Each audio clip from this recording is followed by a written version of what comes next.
저번 주말에 일주일 전에 한 내용을 간단히 이렇게 반복하고, 이어서 하겠습니다.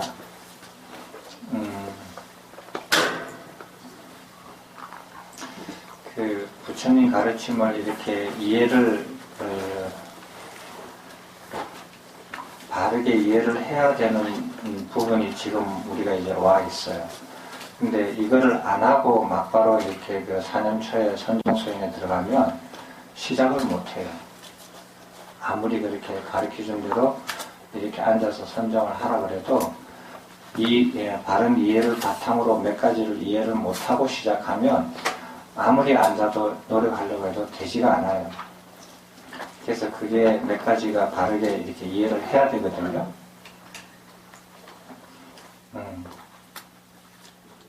그거를 이해를 하는 것이 참 중요해요. 저번 시간에 거사님이 질문하신 게 감각적 욕망과 불선법을 떨쳐버리고 할 때 감각적 욕망과 불선법을 어떻게 떨쳐버리는 걸 어떻게 하면 할 수 있느냐라는 질문이거든요. 불선법은 계율을 지킴으로 해서 지킬 수가 있어요. 이렇게 공부를 해 나갈 수 있잖아요. 그럼 감각적 욕망을 어떻게 떨쳐버리느냐 하는 소리예요. 근데 떨쳐버리려고 하는 감각적 욕망이 무엇이냐라고 물어보면 그걸 자세히 몰라요.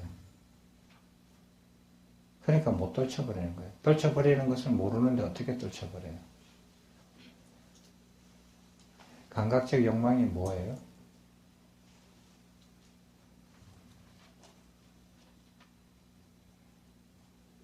떨쳐버리려고 하는 감각적 욕망이 뭐죠?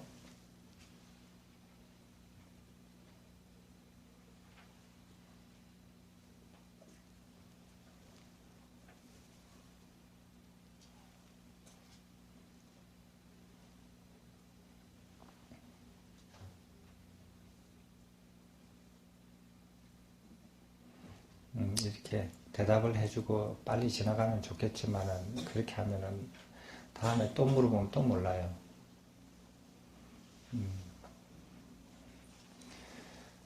그래서 감각적 욕망이 뭔지 정확하게 이렇게 아는 것이 이 일체법을 통해서 알 수가 있어요. 오늘 하려고 하는 거. 그래서 그것을 이해하는 게 쉽지가 않아요.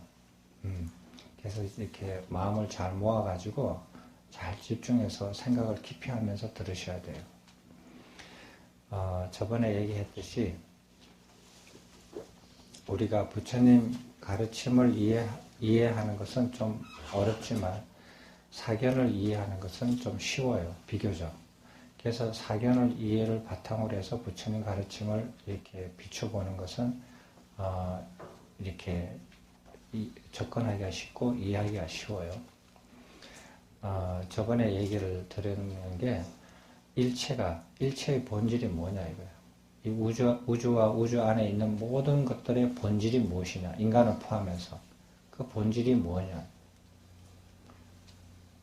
그 본질이 무엇이냐 이거예요. 이 모든 것들이 이 본질이 뭐냐고 했을 때 사견들, 견해들이 브라만의 견해는 이 일체의 모든 본질은 브라만이다.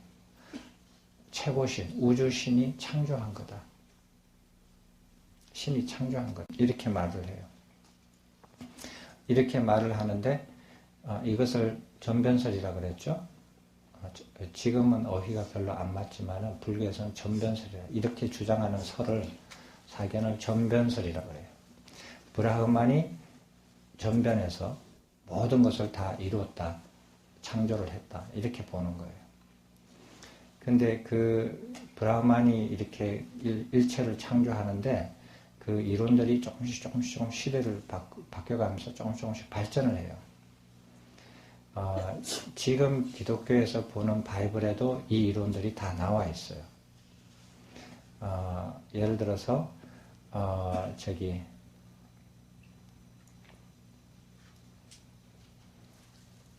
예전에는 좀 기억을 했는데 지금은 바이블에 이런 혹시 공부하신 분들 생각나면 도와주세요.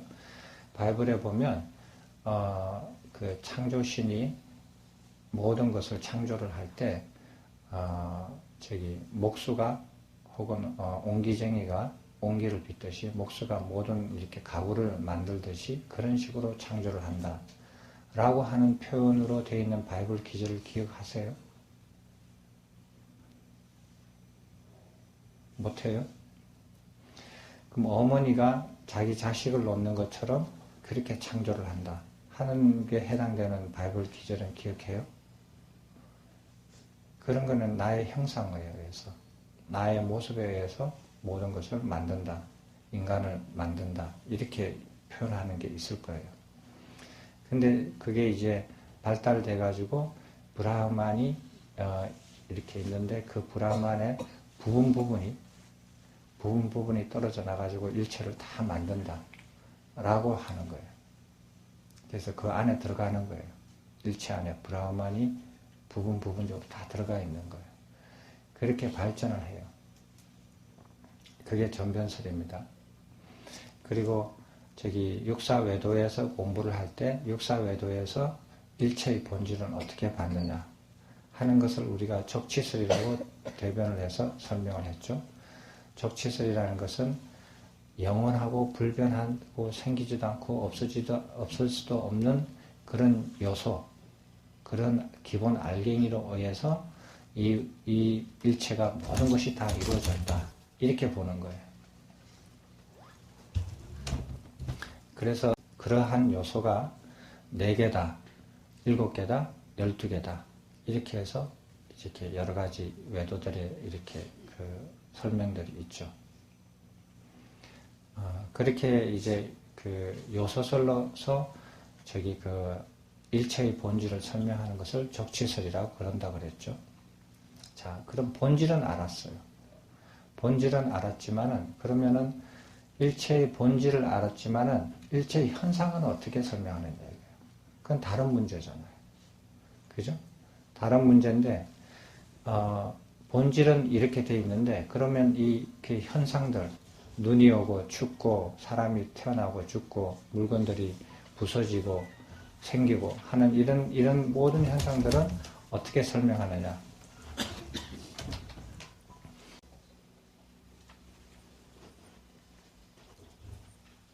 앉으세요. 들어와셔서 편안하게 앉으세요.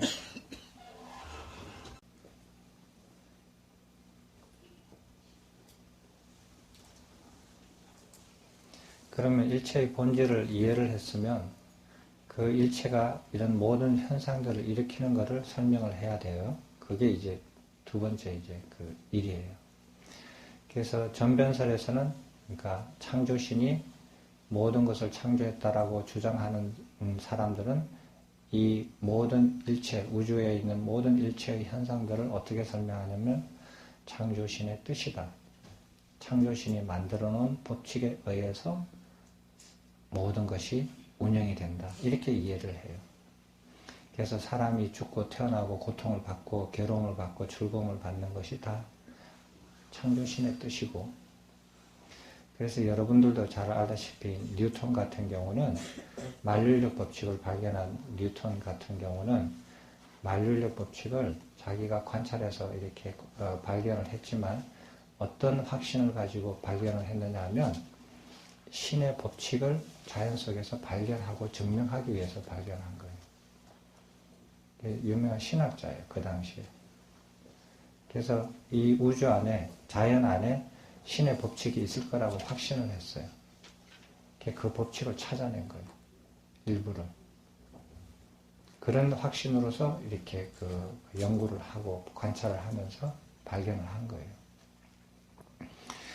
그렇게 그 사람들은 신의 뜻 혹은 신의 법칙에 의해서 이 현상들이 다 일어난다.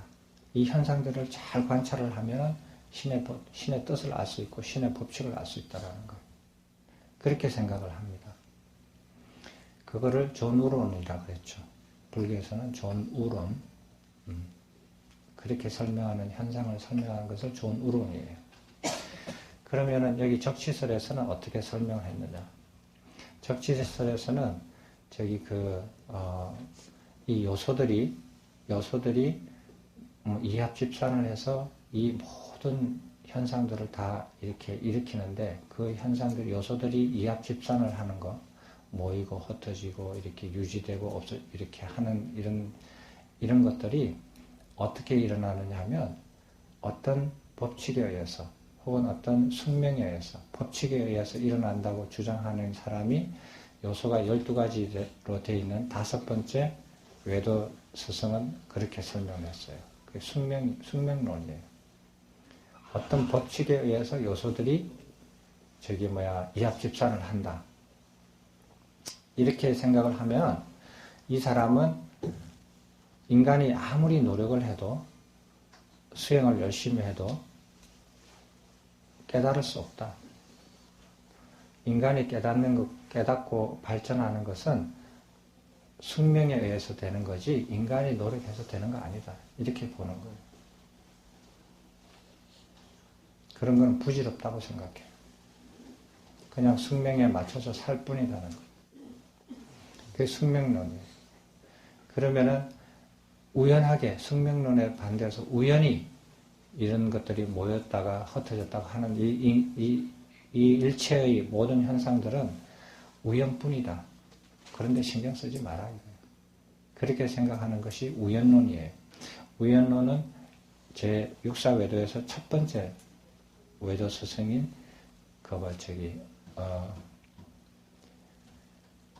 뭐라 그럽니까? 도덕 부정론자 그 사람이 주장을 했어요. 다 우연이다.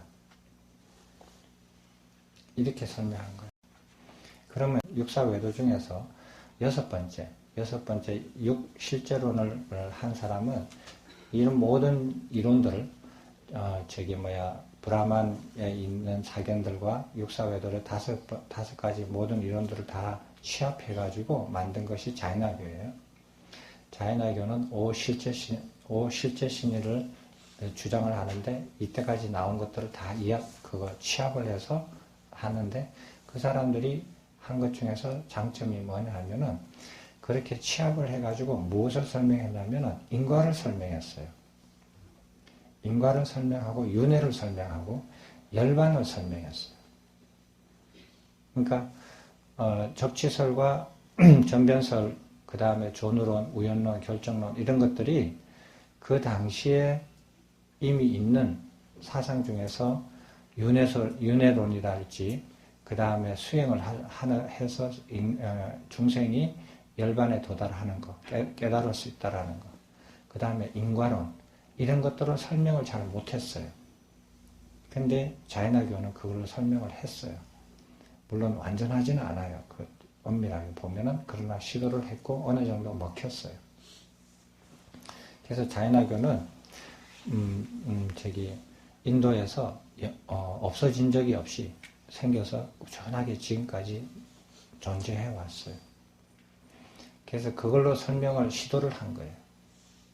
시도를 한 건데 그러면 존우론 있잖아요.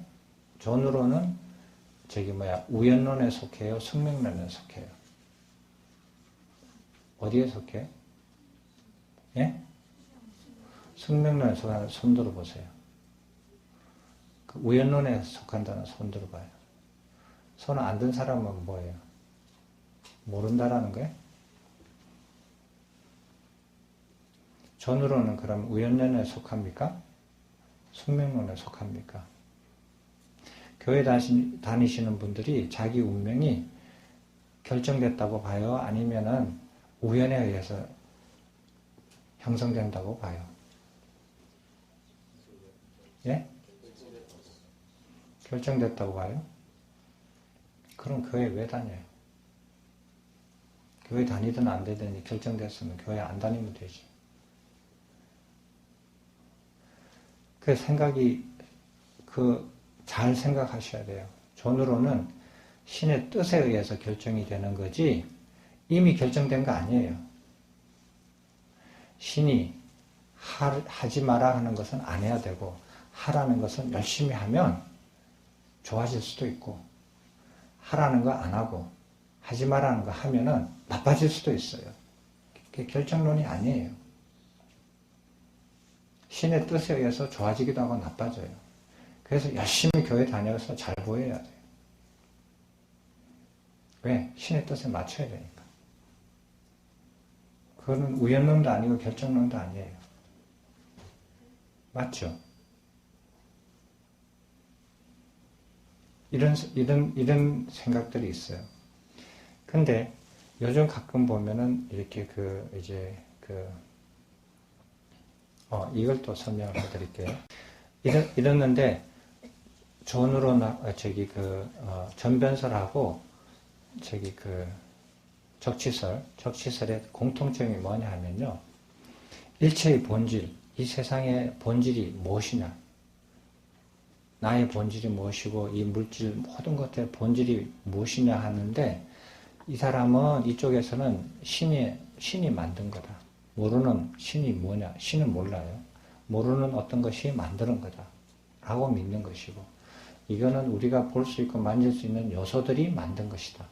이렇게 주장을 하는데, 공통점이 뭐냐 하면, 일체의 본질을 일체에서 찾았어요. 무슨 말인지 아시겠어요? 내가 찾고자 하는 일체의 본질이 일체 안에 있다라는 거예요. 그렇게 본 거예요. 관점이. 그래서 그거는 같아요. 관점이. 같지만, 그래서 그게 이제 그 당시에 나와 있는 그 전변설과 적치설을 이렇게 이해하시는 건데, 근데 그 사상이 지금까지도 인류에 이렇게 박혀 있어요. 머릿속에. 마치 유전자처럼. 자기도 모르게 그렇게 박혀 있어요. 생각들 자세히 들여다보세요. 그런 생각들이 자기도 모르게 조금씩 이렇게 영향을 받고 살고 있을 거예요. 자기가 그런 그 사견들, 육사 외도를 정확하게 이해를 하든 안 하든 상관없이 그런 생각들을 가지고 있어요. 보면. 그래서 어떤 사람들은 내가 절에 오는 것도 부처님의 뜻이다. 아니면 운명이다. 결정됐다. 아니다. 나는 지나가다가 우연히 간판 보고 들어왔다. 우연이다. 이렇게 생각을 해요. 실제로. 실제로 그렇게 생각하고 그렇게 말해요. 사람들이. 이거는 사견이에요. 부처님께서 다 타파하려고 했던 사견들이에요. 근데 그것들을 여러분이 지금 가지고 있어요. 엄밀하게 안 봐서. 그래서 그게 부처님께서는 그것을 어떤 대안으로서 왜 타파하고 타파한 그 자리에다가 무엇을 세웠는지 그걸 하나씩 이해를 하셔야 돼요. 그러면은 전변설이 있잖아요. 신이 인간을 모든 일체를 다 창조했다라고 하는 주장에 대해서 인류가 그 당시 2500년 인류가 역사를 살면서 사람이 많이 발전을 했어요. 과학도 발전을 하고. 그러면서 거기에 그 이론에 대해서 별로 이렇게 긍정적이지 않고 부정적으로 하는 과학적인 근거들이 나와요. 전변설을 부정하는 것, 창조론을 부정할 수 있는 근거가 될 수 있는 부정적인 의미를 줄 수 있는 과학적인 발견이 크게 세 가지가 있어요. 이거는 불교 그 당시에 불교에서 얘기하는 것을 덧붙여서 우리가 지금 이해할 수 있는 모든 지식을 이용해서 설명할 수 있는 것들이에요. 그 중에 제일 처음이 뭐예요? 세 개 중에 하나라도 얘기해 보세요. 과학적인. 지구가 도는 거하고 그거하고 지금 신이 모든 걸 창조했다라는 거하고 창조하지 않았다라는 거 무슨 상관이에요?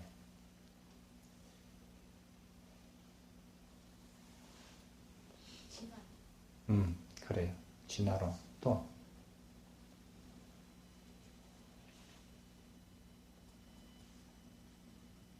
또 뭐가 있어? 진화론이 왜 창조론에 보탬이 안 되고 창조론을 부정하는지 한번 설명을 해봐요.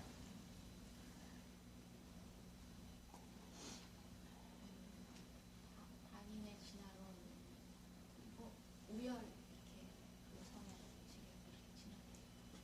그게 어떻게 창조론을 부정적으로 이렇게 영향을 줄 수 있는 건지. 왜 그래요?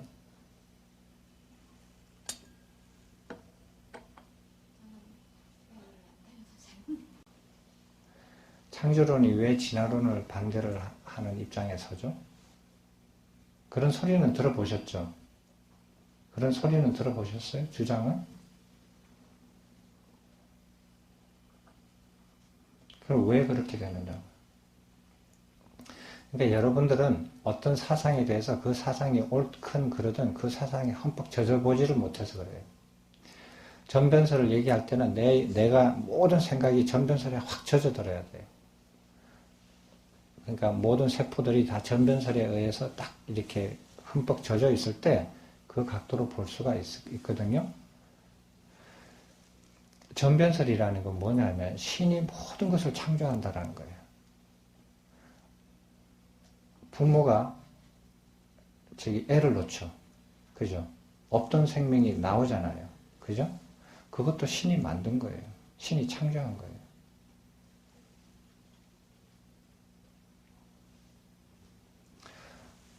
별똥이 떨어져가지고 지구에 떨어져서 타는 것도 신에 의해서 그런 현상이 생기는 것이고, 모든 생명들이 지금 이 지구에 매년마다 멸종하는 동식물의 종이 있어요. 수백 가지인지 수십 가지인지 잘 모르겠지만은 매년마다 사라지는 종이 있고 매년마다 새로 생겨나는 종이 있어요. 동식물 다 합쳐서. 그러면 사라지는 것은 신의 뜻이고 새로 태어나는 것은 신이 창조한 거예요. 전변설에 의하면. 근데 그렇게 사라지는 종이 있고 다시 태어나는 종이, 새로 만들어지는 종이 있고 그 다음에 기존에 있는 종들이 변해가는 거예요. 변해가는 것도 다 신의 뜻이에요. 그런데 진화론은 뭐를 얘기를 하냐면 그 변해가는 것이 신의 뜻에 의해서 변해가는 게 아니고 환경에 의해서 변해가는 것 같더라. 증거가 이렇게 있더라. 환경에 의해서 변하지 신의 뜻에 의해서 변하지 않더라. 환경이 어떻게 해서? 환경에 살아남으려고 몸의 구조들이 바뀌더라. 그리고 종이 죽기도 하고 새로 만들어지기도 하더라. 그냥 얘기가 다르죠. 그죠? 그래서 창조론을 할 수 있는 이론이 돼요. 자, 그 다음에 두 번째가 뭐냐면은 창조론이 그렇게 되어 있어요. 두 번째가 뭐냐 하면은 유전자를 발견한 거예요.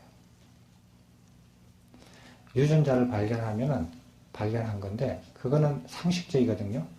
엄마 아버지가 만나서 애를 놓으면 엄마 아버지 비슷하게 닮았죠. 그죠? 습관이든 생각이든 그거 신체적인 외형이든 부모를 좀 닮게 되어 있어요. 그죠?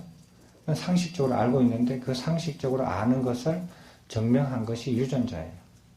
유전자가 무슨 소리냐면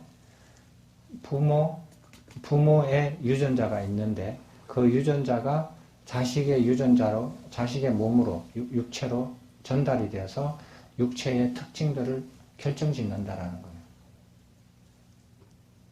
그러니까 육체적인 특징, 생각, 습관 이런 것들이 혹은 그런 것까지도 포함해서 그런 것들이 영향을 줘요. 병을 앓는 것도 영향을 줘요.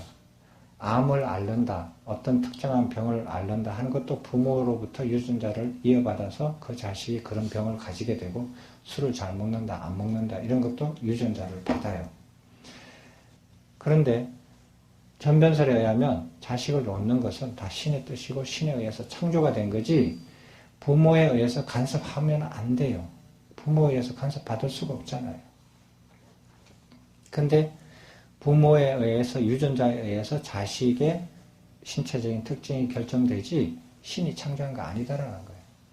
유전자의 발견은.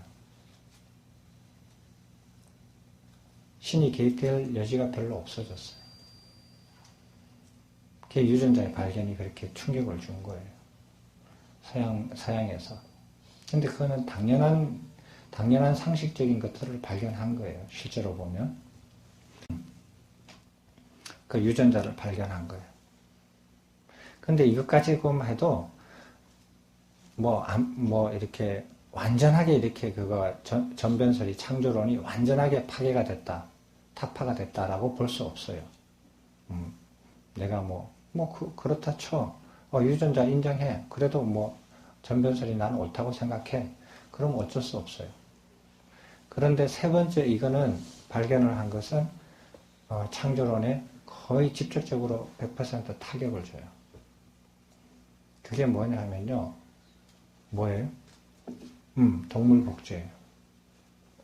동물 복제하는 것은 인간이 이때까지 경험하지 못한 방법으로, 새로운 방법으로 생명을 탄생시키는 거예요.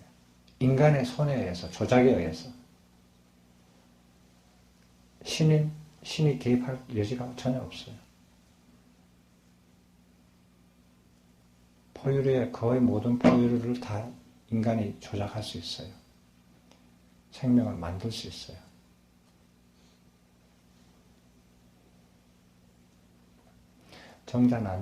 정자를 안 쓰더라도 그걸 만들 수 있어요.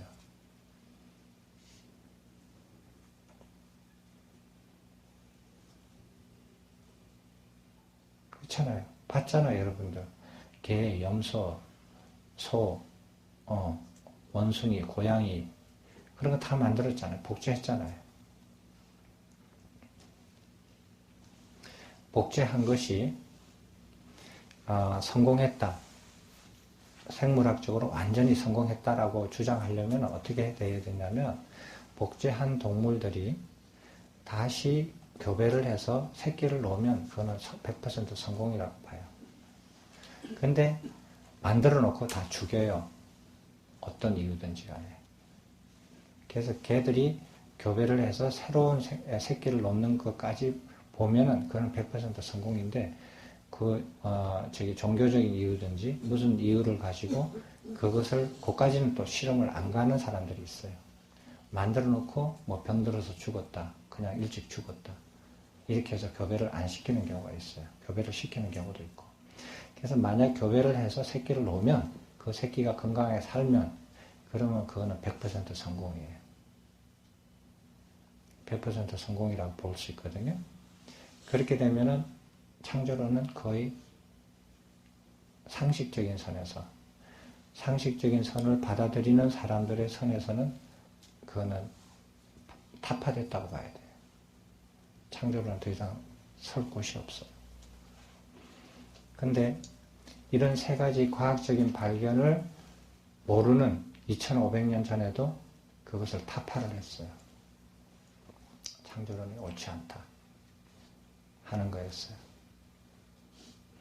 근데 요즘은 보면 신학자들이 전변설, 그러니까 창조론을 이렇게 변형시켜요. 처음에는 창조했는데 나중에는 진화론을 이렇게 넣어도 상관없이 그렇게 변형을 시키거든요. 그건 자체 모순을 가지고 있어요. 그렇게 되면. 그렇게 하면 자체 모순이 생겨요. 전변설 자체 모순이 생겨요. 그래서 그런 것들은 옳지 않는 거예요. 사람들이 자기 생각을 주장하는 건 좋다 이거예요. 주장했다가 자기 생각이 틀린 게 확실하면 버려야 되거든요. 버리고 옳은 생각을 따라가야 돼요. 이것이 진리를 탐구하는 사람들의 입장이에요. 근데 대부분 사람들은 어떻게 하냐면, 자기 생각이 틀렸다고 누가 지적을 하면 어떻게 하는지 알아요? 자기 생각을 변형시켜요. 버리지 않고. 변형시켜서 살아남으려고 해요. 그런 사람은 진리를 탐구하는 사람이 입장이 아니고요. 어떤 사람이냐면 사상이나 그런 사견을 가지고 먹고 살려고 하는 사람들이에요. 그래서 안 버리는 거예요. 그걸 버리면 먹고 사는 게 힘들어지니까. 그런 거를 볼 줄 아셔야 돼요. 자기가 생각이 틀렸으면 딱 버리고 맞는 생각을 취해가지고 다시 나가야 되거든요. 그래 발전을 하죠. 그런 정신이 없어져요. 사람들이 지금 보면. 심지어는 이렇게 그거 TV에서 이렇게 그 대담 실제로 이렇게 토론을 하는 과정에서도 그 사람 생각이 틀렸다는 걸 지적을 하면 이 사람 생각이 그 자체로 또 바뀌어요. 변형시켜서 다시 이렇게 자기 생각을 자기가 뒤틀어 가지고 다시 또 말을 해요. 그 생각은 내가 잘못했다. 이렇게 인정은 안 해요. 사람들이 먹고 살려고. 그런 사람들은 이렇게 진리를 탐구하는 사람이 아니에요. 가치가 아직 없어요. 먹고 사는데 묶여있는 사람들이거든요. 제가 예전에 신부님하고 TV에서 직접 토론할 때 제가 속에서 이런 생각이 났어요. 저 신부님이 과연 그 바이블을 제대로 이해하고 있나 안 이해하고 있나 한번 내가 좀 얘기 좀 한번. 그래서 내가 이런 질문을 하고 싶었는데 안 했어요. 싫어. 생각이 꿀떡 같잖아. 그 상대가 좀 당황해 하니까. 만약에 보살님이 신부님이라 그래봐요. 신부님은 지금 하나님이 나를 창조했다고 생각하잖아요. 그죠? 하나님의 형상으로 당신이 창조되었습니까? 아니면 부모님의 모습을 닮아서 태어나셨습니까? 이렇게 물어보고 싶었어요. 그럼 부모님의 모습을 닮아서 태어났다. 이렇게 말하면 신학적으로 그 사람은 이단이 되어버려요. 그러니까 신을 따르자니 부모한테 불효가 되고, 부모를 따르자니 이단이 되고. 재밌죠?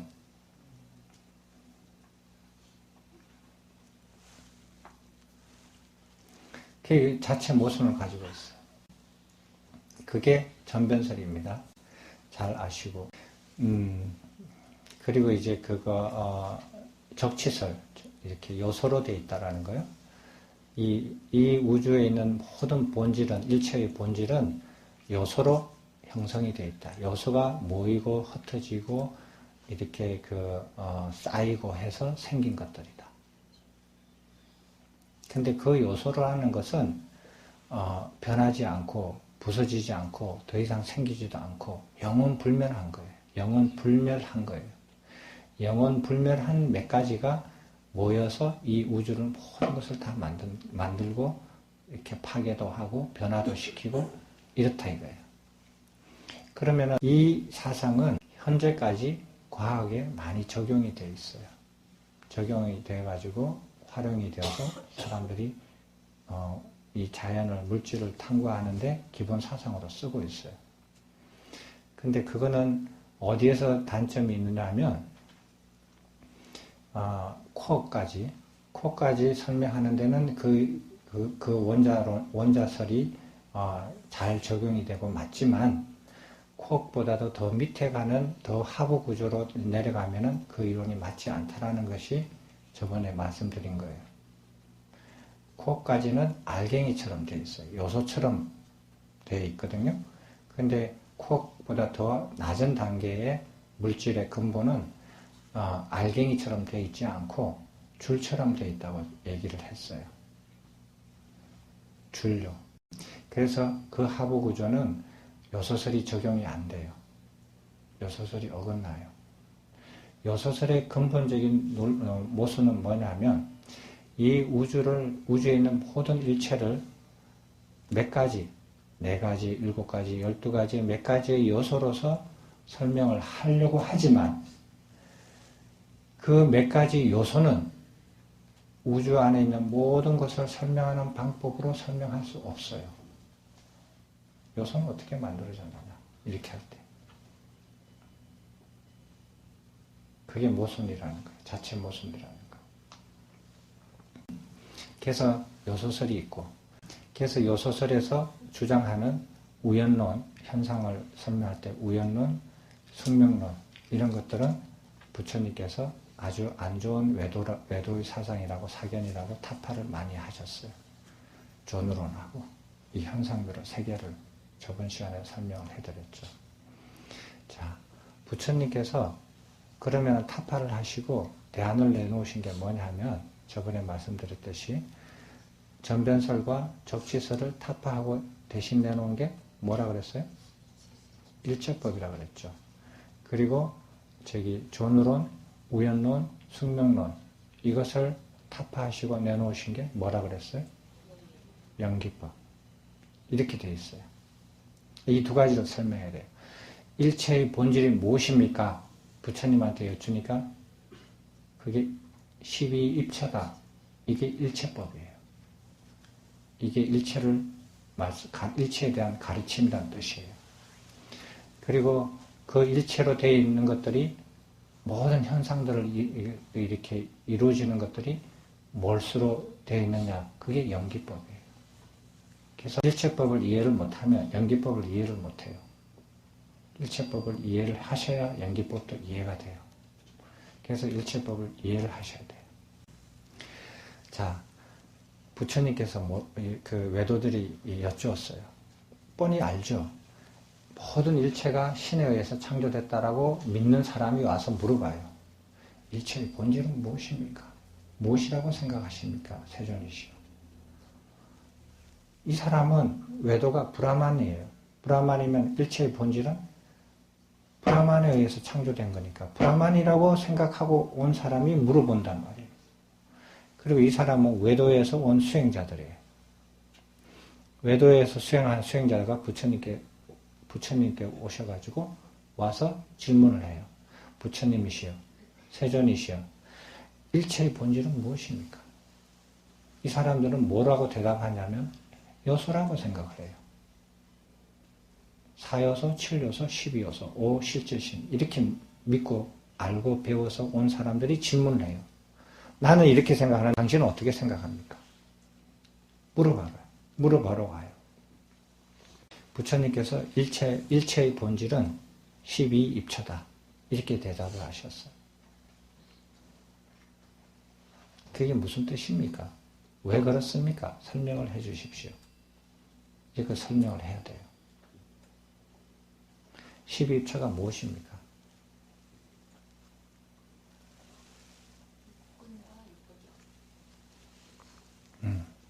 육근과 육경. 육근은 뭐죠? 똑똑하게 얘기해봐요.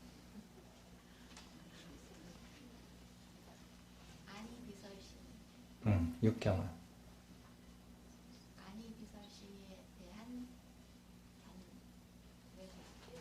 그게 뭐죠?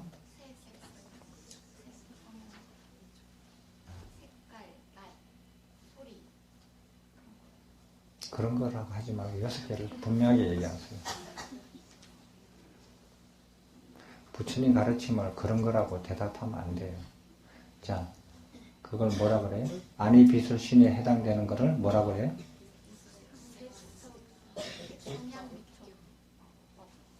이제 돌아가네요. 색성량 미촉법. 자, 이렇게 생각하면은 완전히 망하는 거예요. 한번 보세요. 제가 그러면 육사외도라고 다른 이렇게 외도의 수행자라고 생각해봐요. 저분이 부처님이라고 생각해요. 일체의 본질이 무엇입니까? 아니 비설신이 안근, 이근 그렇게 해서 육근과 그 다음 색성량 미촉법, 육경이 그러면 색경, 성경 그렇게 해서 색성량 미촉법 6가지다. 그렇게 하면은 제가 뭐라고 하냐면 미쳤어? 그러면은 안근은 이거고 이근은 이거고 아니 비는 이거잖아요. 비근 아니 설근은 이거고 촉은 피부란 말이에요. 응? 그러면 안근 이근 아니 비설신이가 이 우주를 창조를 했습니까? 그 웃기잖아요. 그럼 아니 비설신이가 로 6가지로 그 다음에 색성량 미촉으로 이 우주가 다 형성이 되어 있습니까? 말이 돼요? 정신 나갔어요? 말이 됩니까? 좀 안 되죠? 완전히 안 되지. 내 눈과 내 귀와 내 코와 내 혀와 내 피부에 의해서 이 우주가 창조가 됐어요? 만들어졌어요? 그럼 네가 신이야? 나는 신이 아니에요. 내 눈은 다른 것을 창조한 적 없어요. 내 귀는 다른 데 창조할 때 역할을 전혀 안 했어요. 나는 내 귀를 알아요. 당신 귀는 어떨런지 모르지만 내 귀는 안 그래요. 그러면은 부처님 당신의 눈과 귀와 코와 혀와 이 몸이 우주를 창조하시면 당신은 창조신의 화연이십니까? 그렇게 물어볼 거 아니에요. 아니면은 적치설을 믿는 외도들이 왔는데 일체의 본질이 무엇입니까? 물어보면 아니 비설신이 색성양 위축법이다. 이렇게 얘기하면 뭐가 돼요?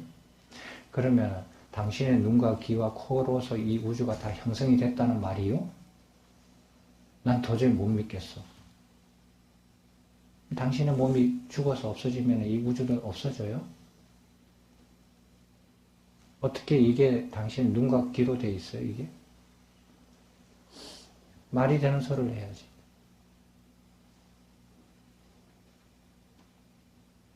말이 안 되잖아요. 그죠? 말이 돼요, 안 돼요?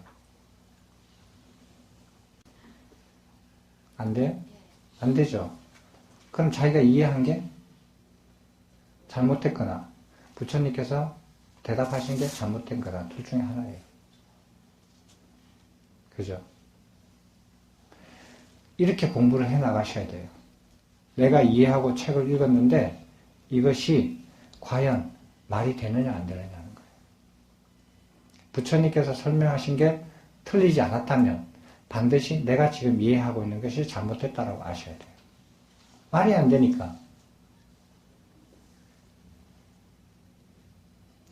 이런 가닥을 모르고 12입처가 아니비서신이 색성량 미적법 이렇게 해가지고 12가지만 딱 만들어 놓고 그걸 외워버리고 시험 치고 이러면은 그건 불교가 아니에요. 아무것도 모르는 거예요. 자, 그럼 다시 질문할게요. 12입처가 뭡니까? 저분이 대답한 거는 틀렸다라는 거 증명했어요. 타파됐어요. 12입처가 뭡니까? 저분은 잘못 알고 있었어요. 바르게 아시는 분은 누구예요? 12입처가 뭐예요?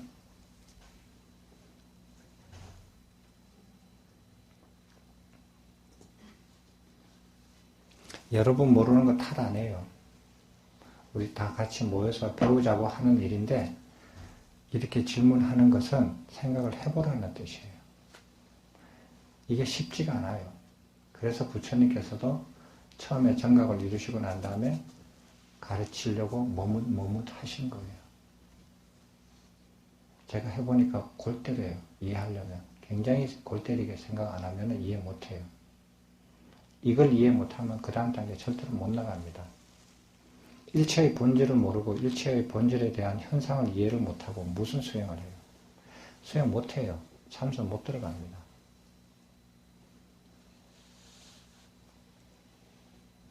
십입처가 뭐예요?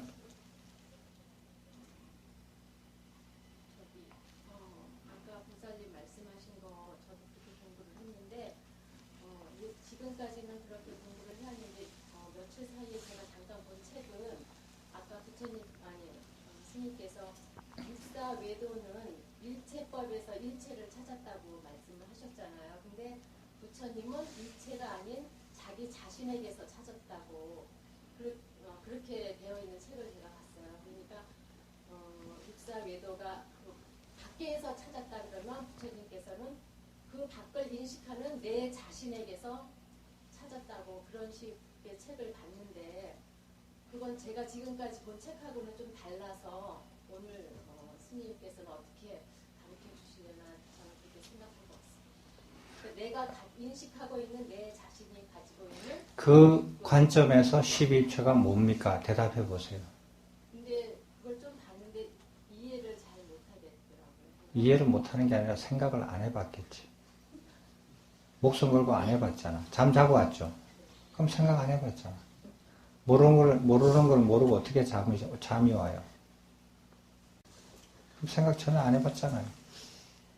오늘은 내가 그 식을 가지고 식으로 연결되는 아니미술 심리가 바깥에 보면 그게 네이처라는 걸로 이렇게 책에서 전해졌고요. 그 식으로 연결가 갇혀 있는 아니미술 심리가 대상으로 이제 다가오는 색상한 소리 냄새 맛을 느끼는 그거를 말하자면 12처라고. 저기 그 12입처를 이렇게 외부에서 이렇게 어디 대학에서 이렇게 가르치는 거 들어보면, 저기 있네. 저쪽에서 물어보라고요? 12입처가 뭐라고 배웠어요? 안 가르쳐줘요? 교수님들이 안 가르쳐줘요? 예?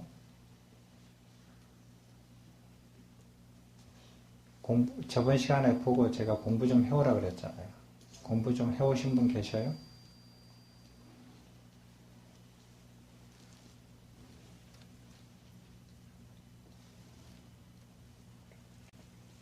자, 이거를 이제 이해를 잘 하셔야 돼요. 저기 육근육경이라는 소리는 들어봤죠? 자, 아까 관점이 그거예요. 뭐냐 하면 모든 사견들은 일체의 본질을 일체에서 발견했어요. 일체의 본질이 일체 안에 있어요. 그죠? 근데 부처님께서는 일체의 본질을 어디에서 봤느냐 하면 그게 있지 않다라고 봤어요. 그거를 이해를 해야 돼요. 그래서 부처님께서 보신 것을 이해를 하려면 인간의 인식 구조를 이해를 해야 돼요. 근데 인간의 인식 구조를 이해하는 것은 현대과학에서도 연구 중이에요. 인간이 뭐를 봐서 그 보는 것이 어떤 과정을 통해 가지고 뇌에 전달이 돼서 사람이 그 배를 인식하느냐 하는 것을 연구를 해요. 피지올로지라고 그럴 거예요, 아마 그거를. 그런 거를 지금 사람들은 연구를 해서 알려고 해요. 사람이 내가 소리를 들었다. 소리를 들었는데 그 소리 들은 것을 어떻게 내가 감지를 하는가. 그 감지에 어떤 과정을 겪어서 내가 감지를 하는가. 그건 몰라요. 그걸 과학적으로 연구해 가고 있어요, 지금. 다 몰라요. 근데 부처님께서 설명을 하셨어요. 한번 봐요. 자, 부처님께서 발견하신 게 아니에요. 이거는 육근육경은 누구나가 알고 있는 거였어요. 그 당시에. 그 당시에 생각이 있는 사람은, 지자들은 다 그 당시에 누구든지 알고 있는 거예요. 지금 사람도 알고 있어요. 눈으로 본다 이거예요. 귀로 듣는다 이거예요. 코로 냄새 맡는다. 혀로 맛을 본다 이거예요. 피부로 감촉을 안다 이거예요. 이것을 안이비설신 근이라 그러죠. 안근, 이근, 비근, 후근, 안이비설신, 신근이라 그래요. 근이라는 건 뭐냐면 뿌리 근자인데 그것은 인드라를 번역한 건데 그것은 감각기관이라는 뜻이에요. 우리가 흔히 말하면 오감 이런 걸 얘기하죠. 인간의 감각기관은 5가지예요. 이 감각기관에 의해서 인간이 외부의 어떤 것들을 받아들여요. 받아들이는 감각기관이 구멍이 뚫뚫 뚫혀 있잖아요. 그래서 이게 안이비설신근, 이게 5근이에요. 근데 거기다가 의근을 넣거든요. 의자, 생각 의자를 넣어서 6근이라고 그래요. 6근은 누구든 5근은 전 인류가 통일적으로 알아요. 저기 아프리카나 브라질에 있는 미개인들도 원시인들도 그걸 알아요. 다 알고 있어요. 그리고 그거에 대상이 되는, 눈으로 보는 대상이 되는 걸 색경, 귀로 듣는 걸 성경, 그 다음에 냄새를 맡는 거 색성, 향경, 대상이 되는, 경자는 경계라는 뜻이니까 대상이라는 뜻이에요.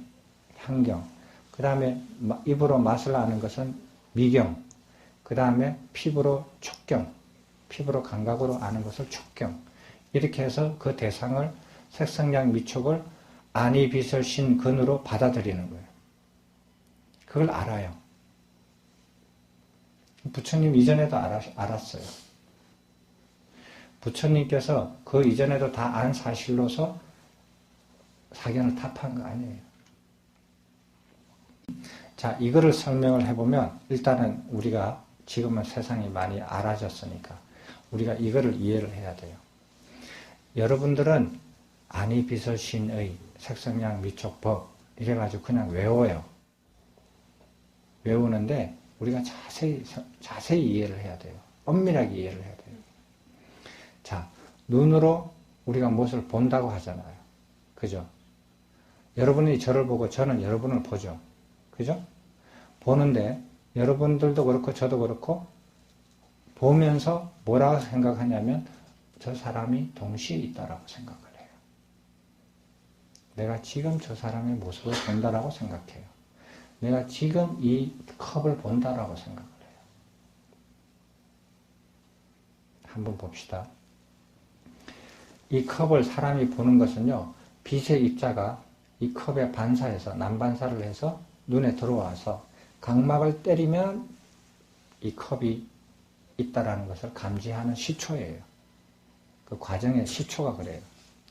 그러면은 빛 입자가 여기서 때려서 내 눈에 하나도 안 들어오면 못 봐요.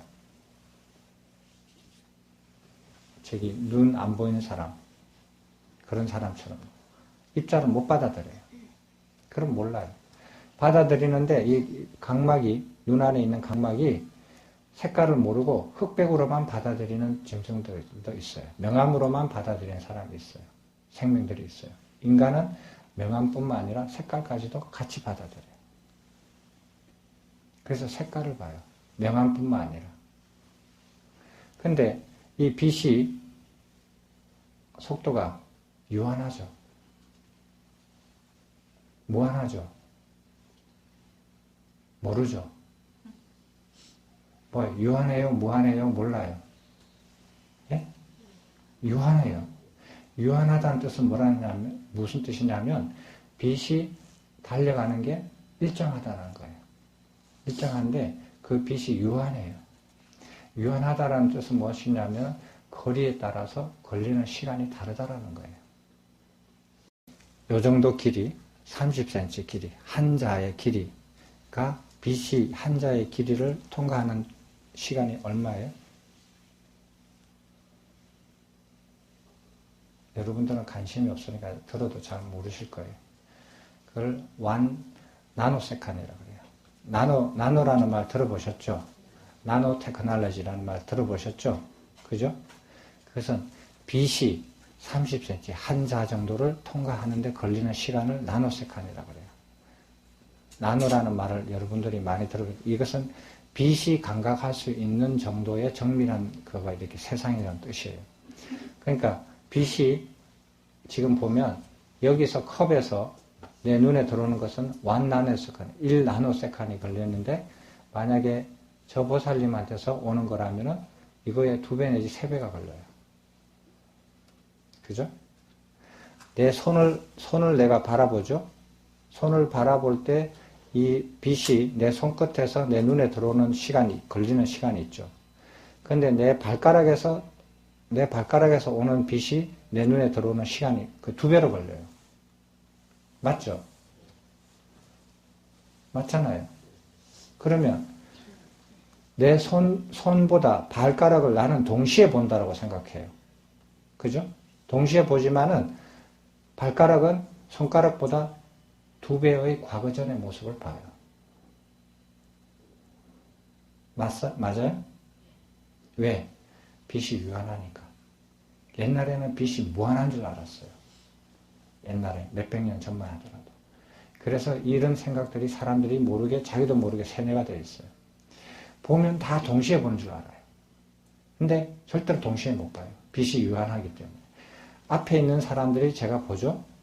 저 뒤에 있는 사람들은 이 앞에 있는 사람보다 한 10배 정도의 과거의 모습을 봐요. 거리에 따라서. 그게 이해가 돼요?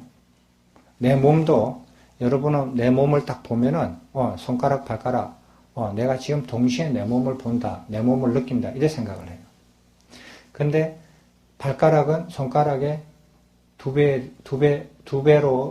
배나 되는 과거의 모습을 보는 거예요. 그럼 현재 동시에 볼 수 있느냐? 불가능해요. 절대로 그렇게 못 봐요. 그렇게 되어 있지 않아요. 왜? 인간이 빛으로서 보기 때문에. 빛이 아닌 걸로서 다른 것으로 볼 수 있는 방법이 있어요? 없죠. 인간의 눈은 각막은 그걸 뭐라 그래요? 가시광선만 봐요. 가시광선만 인지할 수 있게 돼 있어요.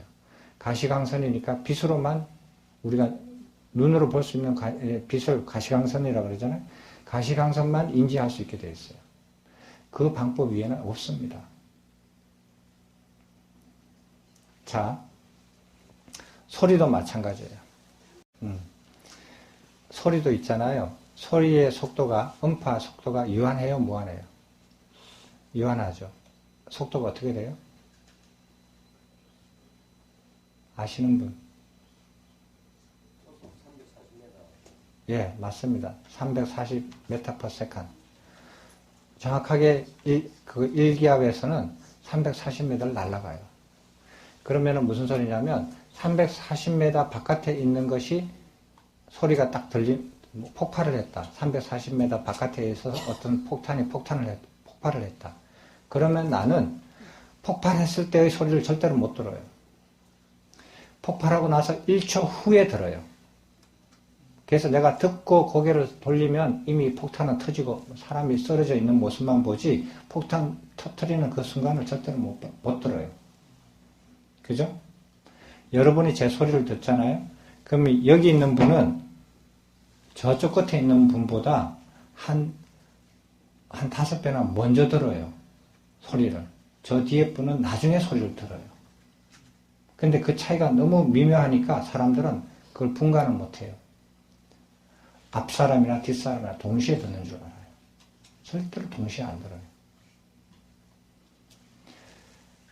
이 5가지 감각기관이 있잖아요. 엄밀하게 생각해보면 인간이 자기도 모르게 나는 지금 대상을 보고 듣고 안다. 내 몸을 포함해서 보고 듣고 안다. 라고 생각하는 것은 착각이라는 거예요. 보는 것도 과거의 모습을 보고 듣는 소리도 과거의 소리를 들어요. 다른 감각기관도 다 따져보시면 더 그래요. 그래서 우리가 느끼는 이것을 알아야 되는 게 뭐냐면 오감으로 받아들이는 것들, 오감으로 받아들이는 오경, 색성량, 미촉, 소리, 냄새, 맛, 이런 거요. 그 색깔. 이런 것들이, 오경들이 다 현재의 것이 아니다라는 거예요. 과거의 것이다라는 거예요. 여러분은 현재에 산다고 생각하고 현재의 것을 보고 듣고 느낀다고 알아요. 그게 현재 것이 아니다라는 거예요. 한번 볼래요? 구름 속에서 여름에 낙뢰가 돼서 번개가 쳐요. 그죠? 번개가 치면 어떻습니까? 빛이 번쩍 나죠? 그죠? 빛이 보이죠? 밤에 그냥 번쩍 불이 나죠? 그리고 몇 초 있다가 쾅 소리 나죠? 사람들은 어떻게 생각하냐면, 모르는 사람은, 번개 치고 천둥 소리가 들렸다. 실제 현상은 어떻습니까? 번개 치는 거하고 천둥 소리 나는 거하고 동시에 났죠. 구름 위에서는 동시에 일어났어요. 근데 인간들은 다 분리해서 듣게 돼 있어요. 우리는 절대로 동시에 못 보고 못 듣습니다. 번개를 보고 몇 초 후에 천둥 소리를 듣게 돼 있어요. 그래서 사람들은 이 번개와 이 천둥이 같이 일어나는 것을 몰라요. 착각이에요. 멀리 있는 것은 그렇게 착각이 금방 드러나거든요. 우주로 들어가면 그거는 더 심각해요. 왜? 더 머니까. 거리가 머니까 시간이 더 많이 걸리거든요. 구름 위에서는 빛이, 그 소리가 오는 게 한 몇 초 정도 돼요. 그래서 10초 됐다. 그러면 3.4km 정도 떨어져 있는 상공에서 번개가 친 거예요. 금방 계산해요. 저는 누워서 그 계산하고 있어요. 밤에. 저기 번개가 몇 킬로에서 지금 여기서 지금 몇백 메다에서 다시 저쪽 몇 킬로로 넘어갔구나. 앉아서 생각하고 이래요. 밤에 자다가 번쩍번쩍하면. 근데요, 우주로 나가면 더 멀잖아요. 그러면 밤하늘에 빛이 반짝반짝하죠. 별들이. 그죠? 근데 그 별들이 최소한 1억 년 이상 떨어져 있어요. 예를 들어서 1억 년 이상 떨어져 있는 그 거리가 우주에서는 거리를 시간으로 표시해요. 빛이 1억 년 동안 가야 있는 곳에 있는 별이라는 뜻이에요. 별이든 은하든. 우리 눈에는 다 별로 보이니까. 그러면은 빛이 1억 년 동안 달려와야 우리 눈에 들어와요. 그것이 밤하늘에 보는 별들이에요.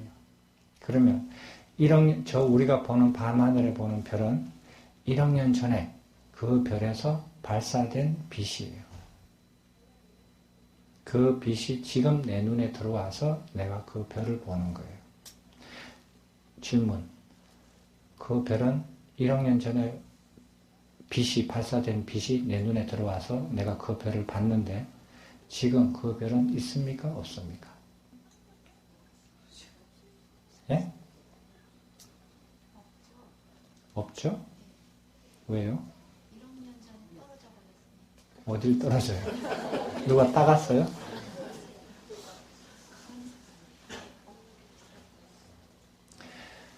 (1억 년) 전에 빛이 발사돼서 그 별에서 나온 빛이 내 눈에 들어와요. 그러면은 그 별이 지금 있느냐 없느냐 질문하는 거 있잖아요. 사람들이 질문할 수 있어요. 인간이 알 수 있는 방법이 없다. 그 질문에 대답할 수 있는 방법이 전혀 없다. 있을 수도 있고 없을 수도 있고 변형이 될 수도 있어요. 그것을 알 수 있는 방법은 불가능하다. 원리적으로 불가능하다.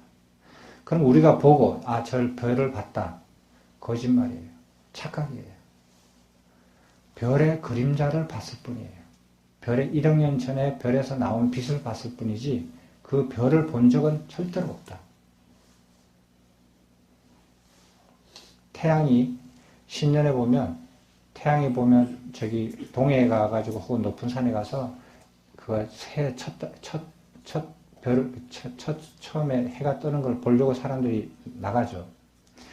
그 빛이 태양에서 사람 눈에 들어올 때까지 8분 정도가 걸려요. 해 떴다 하고 막 광을 지르는데 8분 전에 이미 떠 있었던 거예요. 그게 8분 또 있는 순간 절대로 못 봐요. 인간이. 8분 전에 태양을 볼 뿐이에요. 이게 착각입니다.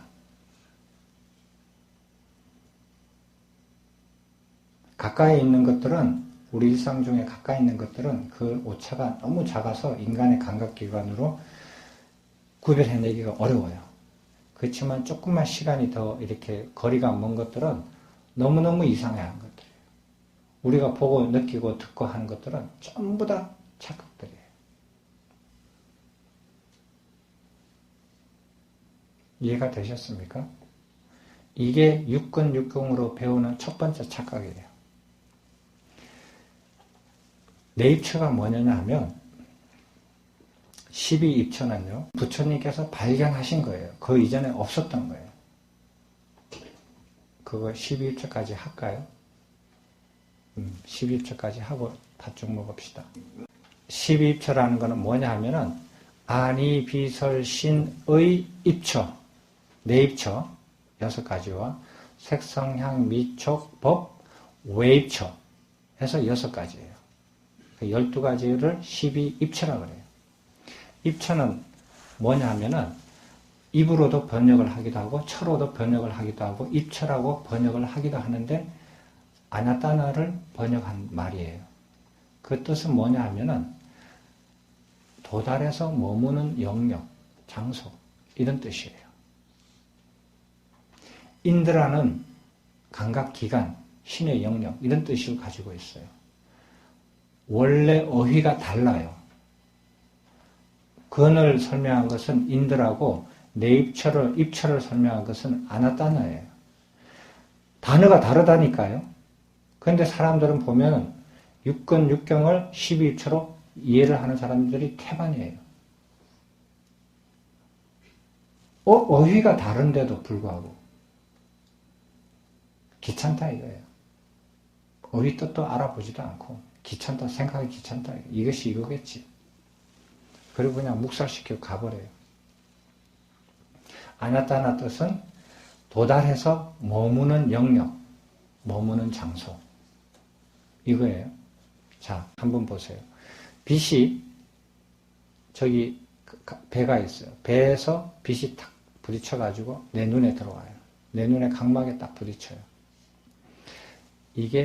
저게 색경이고 배가 색경이고 눈이 안근이에요. 그죠? 그 안근에다 각막에 빛의 입자가 들어와요. 그죠? 그러면은 눈에서 저 배를 인식하나요? 각막에서 저 배를 인식합니까? 못합니까? 왜 못해요? 예? 우리가 배를 봤다 그러잖아요. 머리로 아는 거지 각막으로 아는 거 아니라는 소리예요? 각막으로 아는 것을 머리에서 알았다고 하면 어떡할래요? 각막에서 배를 본 것을 인식합니까? 각막에서 인식합니까? 안 합니까? 못해요? 왜 그래요? 설명을 해봐요. 주장하지 말고. 뇌에 전달하지 아직 않았기 때문에 동시에 한다면 어떡할래요? 보세요. 외도들은 주장을 해요. 부처님께서는 설명을 해요. 됐어요? 차이가 그거예요. 자기 생각을 주장만 하면 외도들이에요. 부처님 견해를, 부처님의 가르침을 주장만 하는 사람들은 외도들이에요. 설명을 할 줄 알아야 돼요. 생각을 해보세요. 생각을 안 했기 때문에 그래요. 그러면은, 그러면 그거 입차하고 근과 경이 어떻게 다른가? 부처님께서 무엇을 발견하셨는가? 당연히 생각을 해봐야 될 거 아니에요. 배를 봤으면 배에서 이 감각기관, 그 각막에 건들잖아요. 시신경에. 그죠? 그죠? 그래서 사람이, 그러면은 각막에서 저 배를 인식하느냐 하는 거예요. 각막에서 인식했다라고 딱 가정을 해봐요. 그 모순이 탁 나옵니다. 무슨 모순이 나와요? 그래서 아니라는 걸 금방 알아요. 예? 무슨 모순이 나와요? 각막에서 배를 본 것을 인식했다라고 주장을 하면 즉각적으로 모순이 생깁니다. 뭐? 왜 수정체는 못 보느냐 이거예요. 각막에서 배를 봤다면 각막 앞에 있는 수정체도 봐야 될 거 아니에요. 그죠? 수정체 본 적 있어요? 못 봤죠? 근데 수정체가 뭔지도 모르면 무슨 소리 하는지도 모를 거야. 수정체가 뭐예요? 예? 수정체가 뭐예요? 예, 까만 이 눈동자 있잖아요. 이게 수정체예요. 각막은 그 안에 있는 백내장이 일으키는 거, 그 뒤에 있는 거 막이고, 각막에서 인식을 하면 각막 앞에 있는 모든 것을 다 인식해야 돼요. 수정체도 봐야 된다는 소리예요. 수정체를 못 보거든요, 인간은. 아니에요. 각막에서 인식 못 합니다. 마치 렌즈가 이게 수정체예요. 각막은 필름이에요. 필름에 해당돼요. 사진기는 필름에다 인화를 해요. 그렇지만 인간은 어떻게 되냐면 각막에 이렇게 시신경에 딱 다다라요. 빛의 입자가. 빛의 입자는 물질로 되어 있어요. 물질로 되어 있거든요. 각막을 때려요. 각막을 때리면은 그 다음에 그게 어디로 전달이 되느냐 하면 물질로 되어 있는 입자가, 빛 입자가 생물학적인 신호로 바뀝니다. 그게 각막에서 변환을 시켜줘요. 그죠? 생물학적인 신호로 바뀌어요. 그 신호가 전달이 돼요. 전달이 돼서 알아져요. 인식했다라는 사실을. 그 알아지는 곳이 안내입처예요. 그게 뇌에 있다? 심장에 있다? 몸의 일부에 있다? 그렇게 대답 안 해요. 그렇게 하면 모순이 생겨요. 그거는 안내입처는 정신적인 영역이에요. 의식 영역이에요. 생물학적인 신호로 변환이 돼가지고 그것이 전달되는데 어디로 전달되느냐? 안내입처로 전달된다. 안내입처에서 배를 봤다라고 생각해요. 배를 봐야겠다 하는 것이 안내입처. 그러면 배를 본 그 정보가 들어가가지고 저장이 되는 곳이 색외입처라고 해요. 그게 의식의 영역입니다. 되셨어요? 사람들이 안내입처, 육내입처, 육외입처 이렇게 분리를 하거든요. 그러니까 안내자가 들어가고 바깥 외자가 들어가니까 안내자를 어떻게 해석하냐면 몸 안에 있는 것, 그 다음에 바깥 외자를 몸 바깥에 있는 것 이렇게 해석을 해버려요. 그래가지고 육외입처를 몸 바깥에 있는 걸로 해석을 하거든요. 그것은 외도의 사견에 의해서 부처님 가르침을 이해하는 사람들이에요. 잘못 이해하는 거예요. 대부분 다 그렇게 가르치고 그렇게 써져 있어요. 부처님께서는 자기 내면에서 모든 것이 일어난다고 자각을 했다고 하면서도 교리는 그렇게 이해를 해요. 진짜 자기가 그렇게 섭렵이 안 된 거예요. 다시 한번 보세요. 의식 세계가 있어요. 의식이 나라고 생각하는 주체, 의식을 하려고 하는 주체라는 나라는 생각을 가지고 있어요. 여러분들 다. 누가 옆에서 때리면 왜 때려? 이러잖아요. 왜 나를 때려? 이렇게 하는 나라고 생각하는 의식의 주체가 있어요. 이 의식 안에. 그게 머리에 있다? 심장에 있다? 몸속에 있다? 마음에 있다? 몰라요. 의식이라고 그래요. 의식 공간의 영역이라고 생각을 해요. 의식의 영역. 의식인데 그것이 배를 봐야겠다. 내가 저 사람 얼굴을 봐야겠다. 생각이 의지가 나거든요. 의지가 나면 그 의식에서 의지가 어디로 가냐? 봐야 된다고 생각하니까 눈으로 가요. 그래서 눈을 움직여요. 눈을 뜨게 만들고 또렷이 보게 만들어요. 눈으로 가서 이 안근이 색경을 봐요. 그래서 내가 보고자 하는 것을 봤다 이거예요. 봐서 요번에 배는 저번 거보다 좀 더 크네. 좀 더 맛있게 생겼네. 이렇게 해서 그 정보를 눈으로, 각막으로 받아들여요.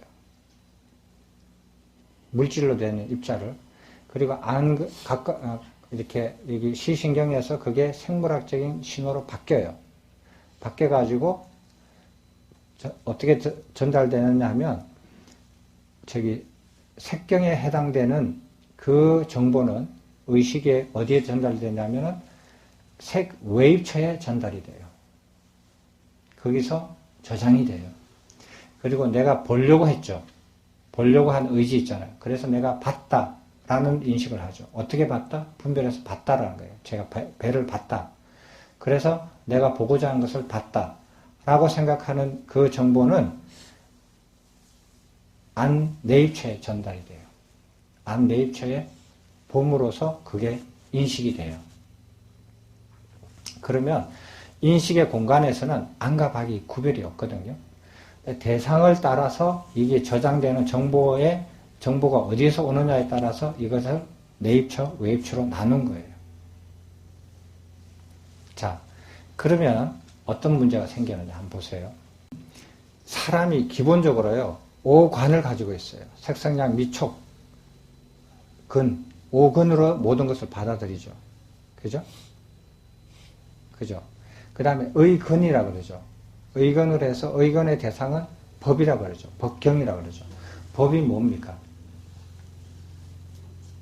예? 의건의 대상이 되는 법경 할 때 법은 무엇입니까?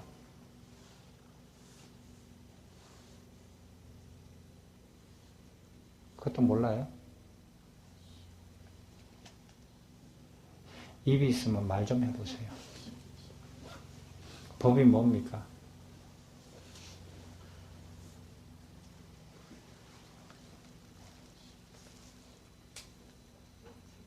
예? 누가 일체라고 그랬어요? 아무데나 일체예요? 법이라 그래요? 그걸 그럼 좀 분석해봐요. 나눠봐요. 그럼 뭐가 돼요? 자, 한번 보세요. 팥죽이 식으면 맛이 없으니까 빨리 말할게요.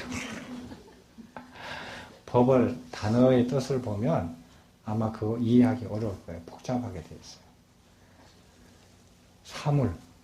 사물이라는 뜻이 있어요. 이런 사물들요. 모든 사물들을 법이라고 그래요. 그 다음에 또 뭐예요? 모든 현상들을 법이라고 그래요. 그리고 진리, 법칙도 법이라고 그래요.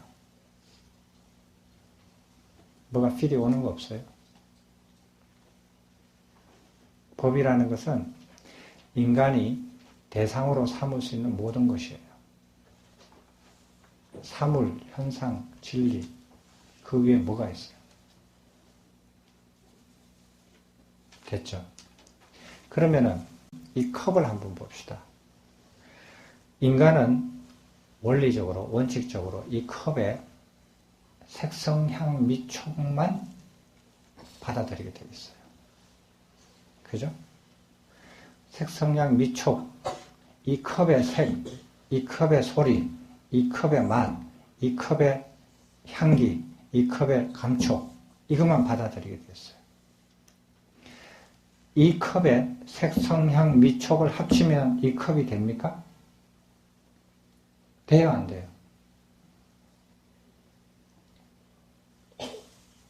돼요, 안 돼요? 예? 안 돼요? 이 컵을 우리는 보고, 듣고, 만져봐서 알았다고 해요. 이 컵을 모른다고 생각하는 사람은 아무도 없어요. 알았다고 생각하는데 우리가 이 컵에 대해서 정보를 받을 수 있는 것은 이 컵의 색깔과 이 컵의 소리와 이 컵의 냄새와 이 컵의 맛과 이 컵의 촉감, 이것 말고 받아들일 수 있는 방법은 없어요. 인간의 구조적으로. 누구도 그렇게 할 수 없어요. 그럼 역으로 이 컵의 색성량 미촉을 합치면 이 컵이 됩니까? 라는 거예요. 안 되죠. 될 수도 있죠. 스님이 앉아 계셔요. 스님의 색성량 미촉을 다 합치면 스님의 색성량 미촉을 다 알았다고 해서 스님을 알았다고 할 수 있어요? 없죠.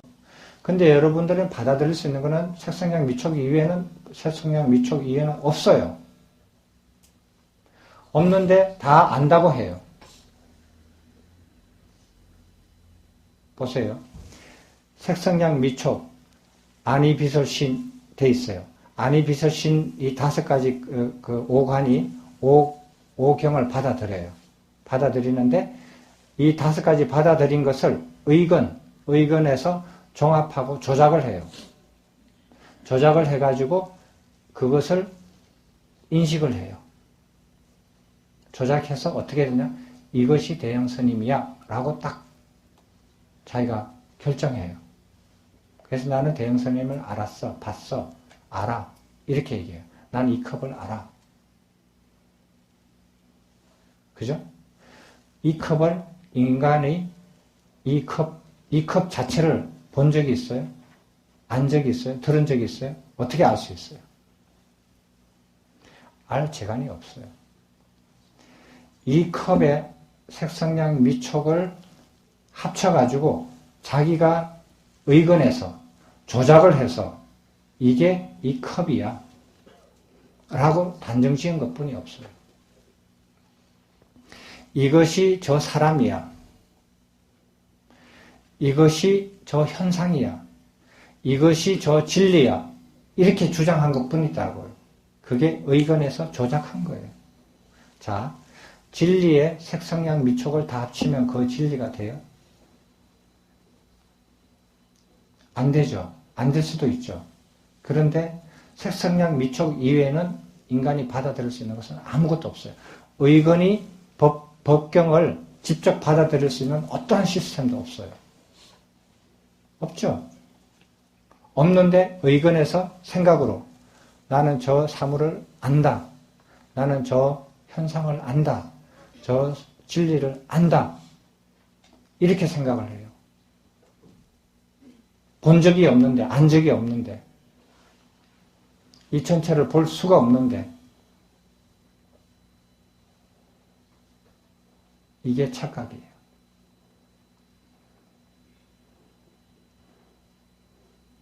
인간은 색성량 미촉을 받아들여요.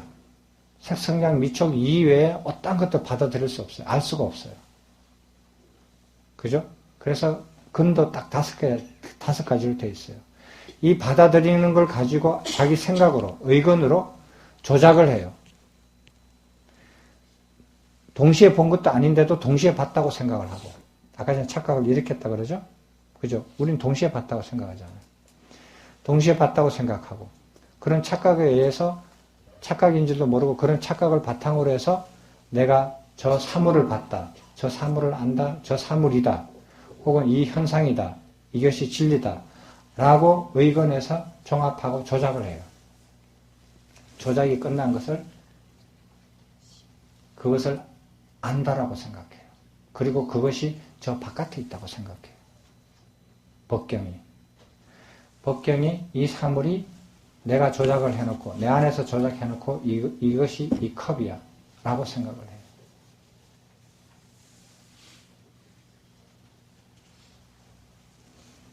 자, 이것이 심각한 문제예요. 인간이 사물이나 현상이나 일체의 현상이나 혹은 진리나 이런 것들을 본 적이 없다. 안 적이 없다. 전체를 볼 수 있는 시스템이 갖춰져 있지 않는데 색성량 미촉의 조각조각들을 받아들일 수밖에 없는데 조각조각들을 받아들여 가지고 그것을 그 전체로 착각해서 주장한다는 거예요. 그래서 사람들은 그래요. 저 사람이 왜 저렇게 변화가 무상해? 어제 다르고 오늘 다르고 또 다르네. 저 사람 이랬다 저랬다 왜 저래? 이렇게 얘기하거든요. 왜 그런지 아세요? 그 사람을 전체로 본 적이 없기 때문에, 안 적이 없기 때문에 그 사람의 색성량 미촉을 가지고 자기가 그 사람을 규정지어요. 그 규정이 옳겠어요? 바르겠어요? 안 옳죠. 저 사람이 자기가 받아들여서 규정지은 바탕이 되는 색성량 미촉이 바뀌면 이게 안 맞아요. 바깥에서 있는 저 사람하고 내가 규정지어 있는 이 사람하고 안 맞단 말이에요. 들어서 또 고쳐요. 또 고쳐요. 또 고쳐요. 그러니까 저 사람이 변화가 무쌍한 사람이에요. 자기가 저 사람의 색성량 미촉에 한정적인 정보만 가지고 저 사람을 규정지었단 말이에요. 근데 저 사람의 색성량 미촉은 바뀌거든요. 향수가 달라져요. 화장품이 다르면 냄새가 달라지잖아요. 생각이 달라지면 말이 달라지잖아요. 근데 예전의 색성량 미촉으로 내가 규정지은 저 사람이 내 안에 있단 말이에요. 다르잖아요. 다르면 저 사람 아니야. 쳐내버려요. 내가 알고 있는 사람이 아니야. 빠이빠이. 아니면은 내가 내 규정을 바꿔버려야 돼. 안 맞으니까 또 바꿔야 돼. 짜증나거든. 저 사람을 비난해요. 저 사람 볼 때마다 만날 때마다 딴소리하고 딴 향수가 다르고 모양이 다르고 점점 늙어가고 예뻐지고 막 이렇게 달라진다고 생각을 해요. 그리고 사람들은 그걸 가지고 저 사람을 규정을 해요. 저 사람을 사물이나 사람이나 현상이나 진리를 인간은 온전하게 받아들일 수 있는 시스템이 없다라는 거예요. 생물학적으로, 근본적으로. 그게 착각이에요. 뭐가 착각인 줄 아시겠어요? 이 착각을 알으라고 하는 게 일체법인데, 그러면 뭐냐? 사람이 인식을 가지고 있다라는 거예요. 인식 주체라고 하는 걸 가지고 있는데, 이 인식 주체가 바깥에 있는 세상을, 색성량 미촉을 받아들여요. 오건을 통해서 받아들여요. 그것을 받아들여가지고 그 정보들을 외부에 있는 경계들을 이렇게 정보들을 받아들여서 축적을 해요. 그것이 6웨이처예요. 6웨이처인데 그것이 딱딱 공간이 떨어져 있는 게 아니고 시공간이 떨어져 있는 게 아니고 의식 세계에서 그렇게 이름을 붙인 것뿐이에요. 6웨이처. 그리고 이 의식 주체가 그런 것을 보고 듣고 했다라는 경험이 있잖아요. 그것도 축적이 돼요. 저장이 되고. 그것이 6네이처예요. 이것이 무슨 소리냐면, 그러면 이 6네이처와 6웨이처가 합쳐서 어떻게 일체의 본질이 되느냐 이거예요. 이해가 돼요? 그럼 이 6네이처, 6웨이처가 일체를 창조를 합니까? 6네이처, 6웨이처가 일체를 다 구성을 합니까? 아니죠. 뭐냐? 이 6네이처, 6웨이처에서 모든 일체가 다 투영이 된다는 거예요. 인간은 바깥에 있는 사물이나 현상이나 진리를 직접 받아들일 수 있는 시스템이 전혀 갖춰져 있지 않는데 자기 의식 속에서 조작을 해가지고 착각을 일으켜서 이것이 사물이다, 이것이 현상이다, 이것이 진리다 라고 투영한다는 거예요. 인간은 바깥에 있는 사물을 온전히 받아들이는 생물학적인 시스템이 전혀 없어요. 그 생물학적인 시스템에 부분적으로 색성량 미촉 5가지 종류의 정보를 받아들일 수 있는 기능뿐이 없어요. 그걸 가지고 전체를 봤다고 주장해요. 규정지어요. 그거를 알라고 하는 거예요. 일체는 의식 공간에서 투영된 거라는 거예요.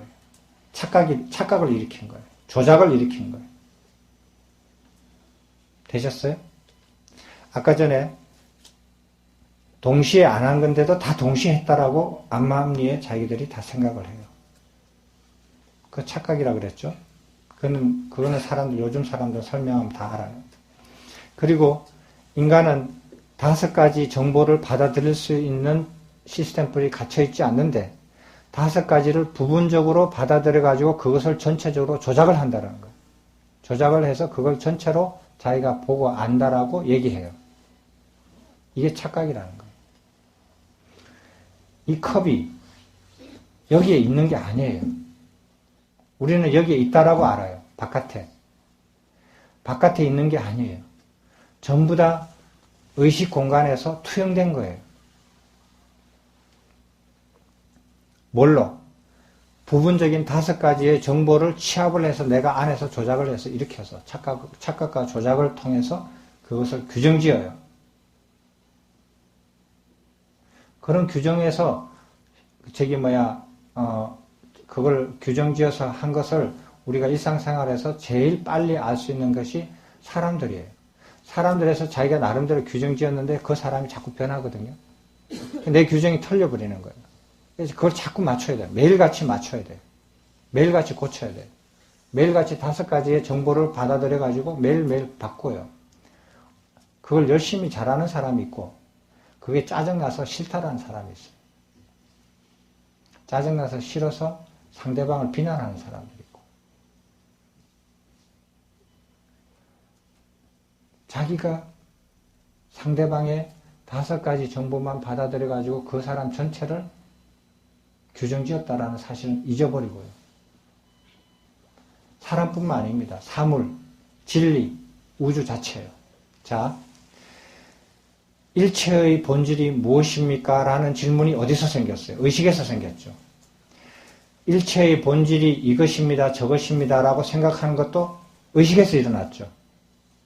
그죠? 일체의 본질이 이것이고 저것이라고 나는 주장하고 거기에 따라서 산다라고 생각하는 것도 의식에서 일어났어요.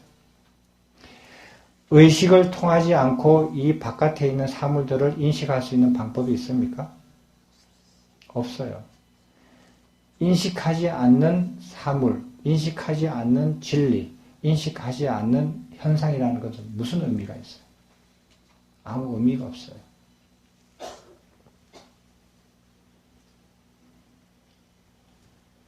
모든 일체는 12입처에서 일어난 인식의 투영이다라는 거예요. 그리고 우리가 알고 있고 저 바깥에 있다라고 생각하는 것은 다 착각이다라는 거예요. 그것을 아셔야 돼요. 그것을 알 때 우리가 보고 듣고 냄새 맡고 맛보고 느끼는 것에 빠지지 않아요. 왜? 그게 착각이니까. 그럴 때 빠지지 않을 때 무엇이 일어나느냐 하면은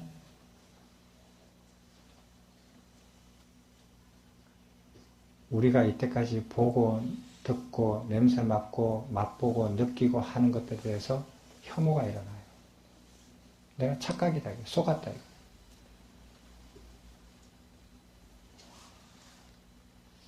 그것을 더 이상 착각으로 살지 않아야겠다라는 생각이 들어요. 그것을 벗어나려고 해요. 그것이 이욕입니다. 그런 감각적 욕망이 뭐냐면요. 착각에 의해서 우리가 보고 알고 하는 것들을 더 이상 착각으로 이렇게 우리가 하고 있다는 것을 착각을 유지하려고 하는 것이 욕이에요. 우리가 그걸 모르고 하든 알고 하든 지금처럼 우리가 보고 듣고 알고 하려고 하는, 유지하려고 하는 것이 욕이에요. 그 욕을 바탕으로 해서 오관, 아니비설신의, 아니비설신, 이 5가지를 작동하는 것을 오욕이라고 해요. 이 오욕으로 형성되어 있는 인식세계를 욕계라고 해요. 그럼 욕계를 벗어나는 거, 이욕이라고 해요. 이욕을 하려면 이 착각으로 되어 있다라는 이것을 더 이상 하지 않겠다라는 마음이 일어나야 돼요. 이해를 하면 저절로 일어나져요. 욕계를 벗어나면 막바로 초선으로 들어가요. 그게 감각적 욕망을 완전히 떨쳐버리는 거예요. 감각적 욕망을, 이런 착각을 일체법을 통해서 일으킬 때 감각적 욕망이 완전히 떨어져요. 사람들은 어떻게 생각하냐면 그것을 이런 식으로 설명을 하지 않고 어떻게 설명하냐면 감각적 욕망이 그 욕계가 뭐지? 욕계가 기본 3가지 욕망으로 이루어진 게 욕계죠. 그 기본적 3개가 뭐지? 수면욕, 그 다음에 뭐지? 애욕, 그 다음에 뭐죠? 식욕. 이게 욕망이다. 그리고 좀 더 나가면 오욕칠정, 거기다가 명예욕, 또 그 다음에 또 뭐가 들어가죠? 5가지인데, 한 가지, 재물욕. 이렇게 해가지고 이게 욕망이다. 이런 5가지, 3가지 근본 욕망으로 이루어진 게 욕계다라고 생각을 해요. 이거는 부처님 가르침을 완전히 망쳐버리는 거예요. 이 5가지 혹은 기본적인 3가지 욕망을 안 일으키면은 욕계에서 벗어난다? 웃기는 소리예요. 그게 욕이 아니에요. 욕은 뭐냐? 우리가 보고, 듣고, 냄새 맡고, 맛보고, 느끼고, 촉감 일으키는 것, 이것이 착각이고, 이 착각을 계속 유지하려고 하는 것이 욕이다. 그리고 그 욕에 의해서 이 오건이 작동이 되는 것이 오욕이다. 그리고 오욕에 의해서 의식이 형성되는 것을, 의식세계를 욕계라는 거예요. 욕계를 벗어나기 위해서는 어떻게 되냐? 오건을 작동시킬 때 더 이상 욕에 의해서 바탕을 두고 작동을 시키지 않아야 되고, 그렇게 하려면은 오건이 작동될 때 착각과 조작과 부분적인 것을 가지고 전체적으로 조작하는 것, 이런 것들이 이루어져 있다는 것을 알아야 된다. 그걸 알면은 일체가 의식의 12입처에서 투영된 것이라는 것을 알아야 된다. 우리가 보고 듣고 아는 이 모든 거 있잖아요. 이 우주와 우주의 일체에 있는 것들이 다 의식에서 투영된 거예요. 허상이란 소리예요. 허상이다. 내가 지금 보고 듣고 하는 것들이 다 허상이다라는 걸 알아야 돼요. 허상인데 사람들은 그게 실제라고 보거든요. 내 새끼. 이 내 새끼가 허상이야?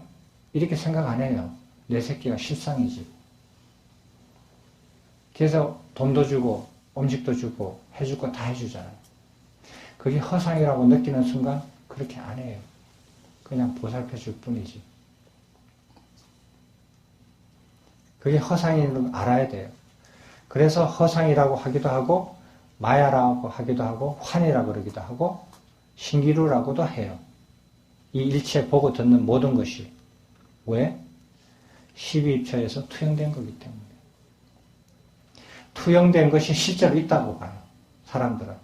그리고 거기에서 실제를 찾으려고 그래요. 그게 사견이에요.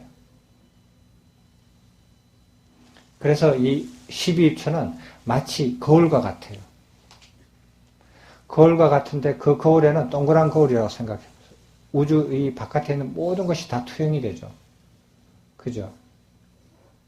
그죠? 투영이 되는데 그것을 실제라고 생각하고 잡으려고 하는 거예요. 그 실제를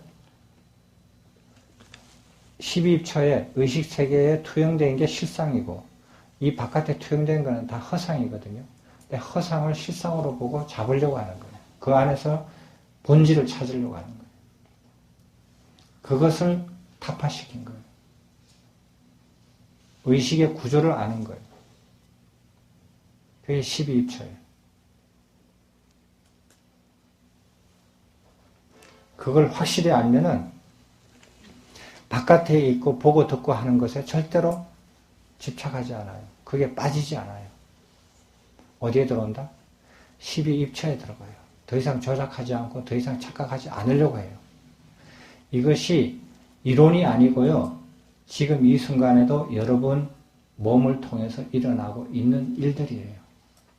그것이 확실히 알아지면 욕계를 벗어나요. 그것이 벗어날 때 선정에 들어갈 수 있어요.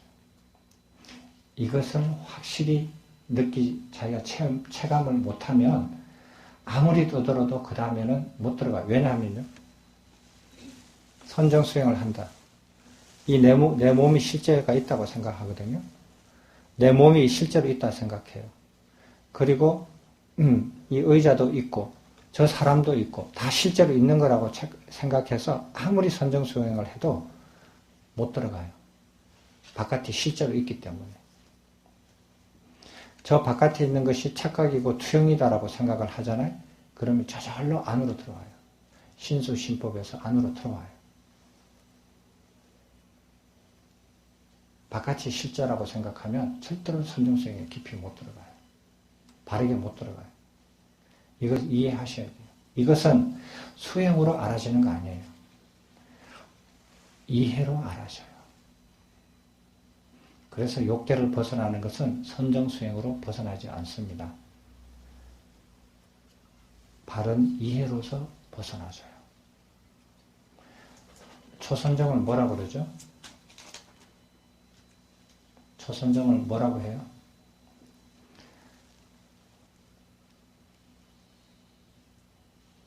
저번에 그랬잖아요. 초선정을 뭐라고 해요? 이름이 있잖아요. 욕계를 벗어나서 색계의 제일 첫, 제1천, 그걸 뭐라고 해요? 초선정을 이생희락이라고 그러죠. 이생희락지. 이생, 있잖아, 떠날 있자. 생, 떠남에 의해서 생긴 즐거움과 기쁨이 있는 경지, 정신상태. 떠남은 뭐로부터 떠난 거? 욕계로부터 떠난 거. 욕계로부터 떠나면, 욕계로부터 떠남으로 인해서 이 생겼어요. 생기는 기쁨과 즐거움이 생겨요. 그게 초선정이에요. 초선정에 들어가기 위해서 일을 해야 되는데, 떠나야 되는데, 욕계를 떠나야 되는데, 욕계를 떠나는 것은 선정 방법이 없어요. 선정으로 안 떠나요. 그게 선정으로 떠나면은 초선정이라는 말이 틀리잖아요. 두 번째 선정이 돼야 되잖아요. 욕계에서는 선정으로 욕계를 절대로 떠나는 거 아니에요. 뭘로 떠난다? 예, 바른 이해로서. 바른 이해로서 욕계를 떠난다. 욕계를 떠나서 제일 먼저 도달하는 게 초선이에요. 처음 선정 상태라는 뜻이에요. 만약에 욕계를 선정의 상태에서 떠난다면, 욕계를 떠나서 색계의 제일 처음 선정 상태에 들어가는 것을 초선정이라고 안 그래요. 말이 틀리잖아요. 제2선정이라고 해야 되죠. 그죠? 색계의 제일 첫 상태를, 정신 상태, 의식 상태를 초선정이라고 그래요. 여러분도 알다시피. 초선정이라는 말은 그 초선정에 도달하는 그 밑에 단계는 선정이 없다라는 거잖아요. 그게 처음이란 뜻 아니에요? 초선정 밑에는 아무 선정이 없어요. 그럼 욕계에서는 무슨 재주로? 욕계를 벗어나는 거예요.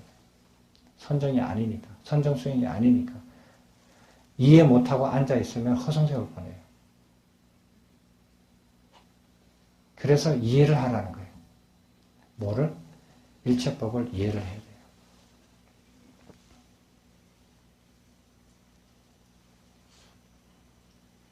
이해가 되셨어요? 일체법이 이해가 됩니까? 내가 보고 듣고 느끼고 하는 것들이 다 착각이라고 환이라고 하는 것이 조금이라도 감이 와요? 한번 오신 분 손들어 보세요. 대단하십니다. 저는 이거 하니까 처음에 밥을 못 먹겠던데 이게 느껴지니까. 안 그래요?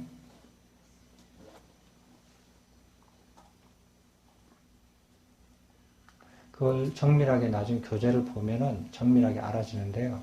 그때는 아니 비설신이 이 몸까지도 환이라는 걸 알아요. 허상이라는 걸 알아요. 12입처가 투영이 된 거예요. 몸에서. 12입처를 정확하게 이해를 하시면, 바르게 이해를 하시면 유신견이 떨어져요. 유신견. 내가 개체로서 육체를 가지고 있다라는 견해. 그런 견해가 없어져요. 저절로. 유신견이 저기 10개 가운데 하나에 속하죠. 바른 이해를 하면은 유신견이 하나 툭 떨어져요.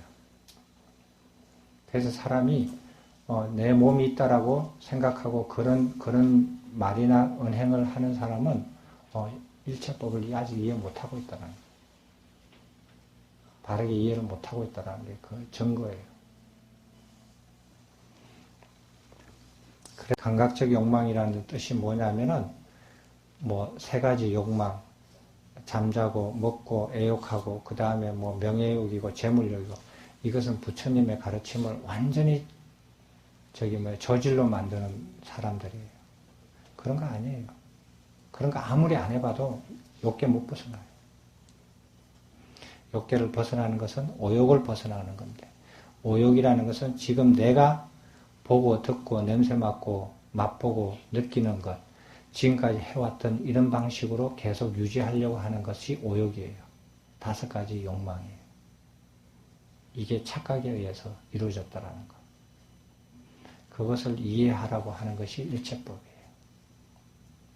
되셨습니까? 질문 있으면 받겠습니다.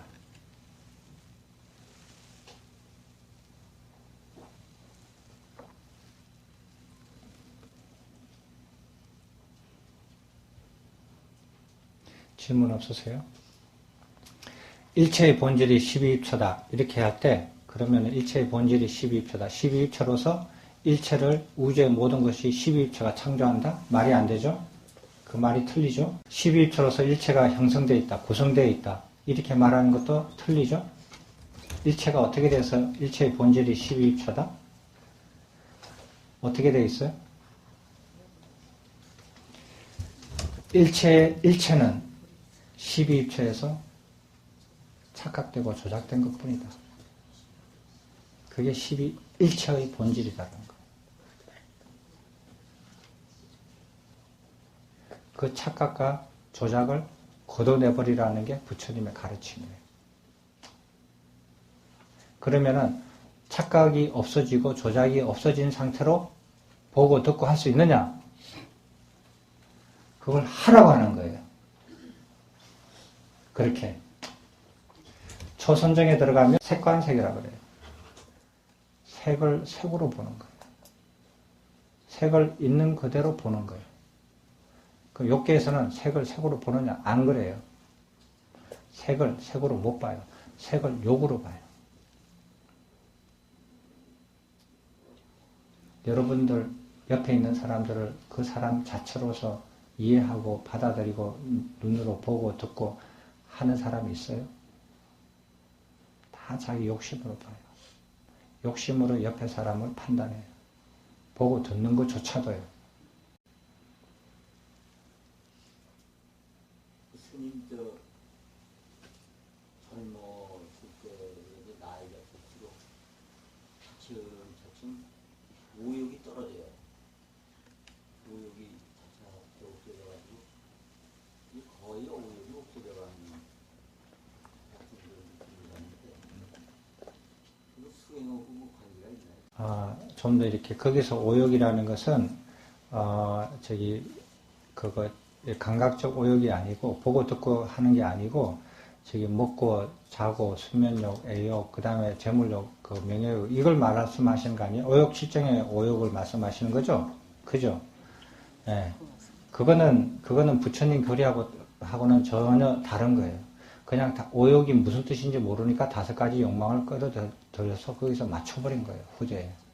부처님 가르침하고는 상관없어요.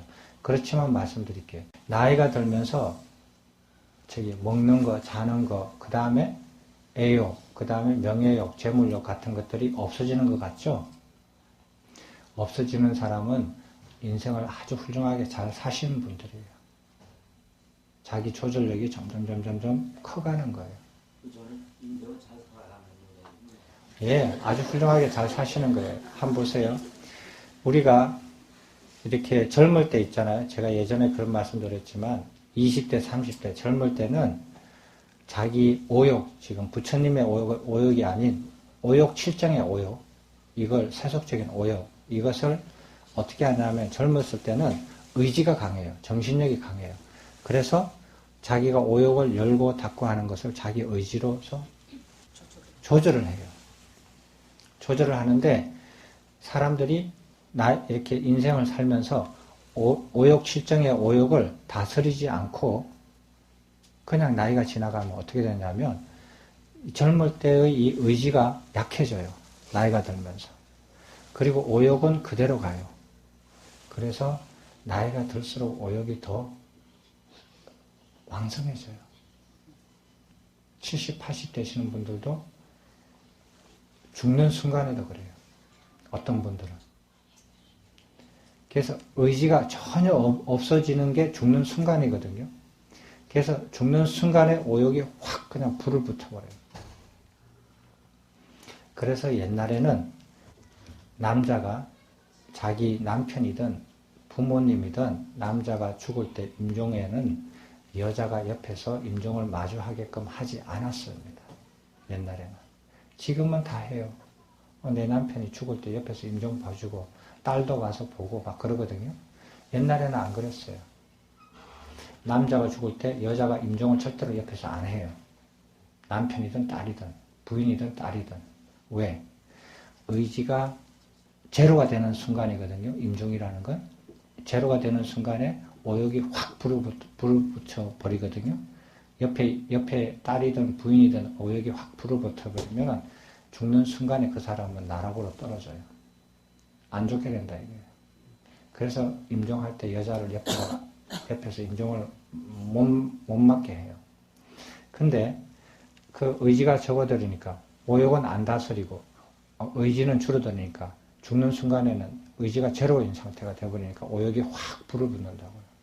가끔 임종할 때 사람들 이렇게 병원에 가서 스님 해서 이렇게 가보면 그래요. 저는 그런 걸 봐요.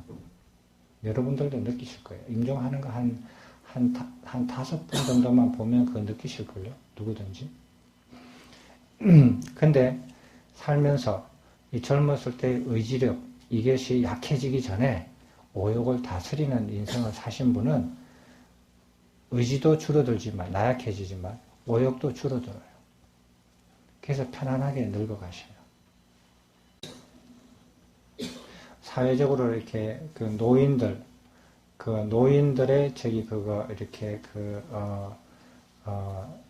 문제들, 그런 문제들을 가끔 이렇게 언론에서 하는 걸 보지만요, 나이가 든다고 해서 모든 사람들이 저절로 줄어들지 않아요. 남자든 여자든. 절대로 저절로 안 줄어들어요. 줄어든 것은 줄어드는 이유가 있어서 줄어들죠.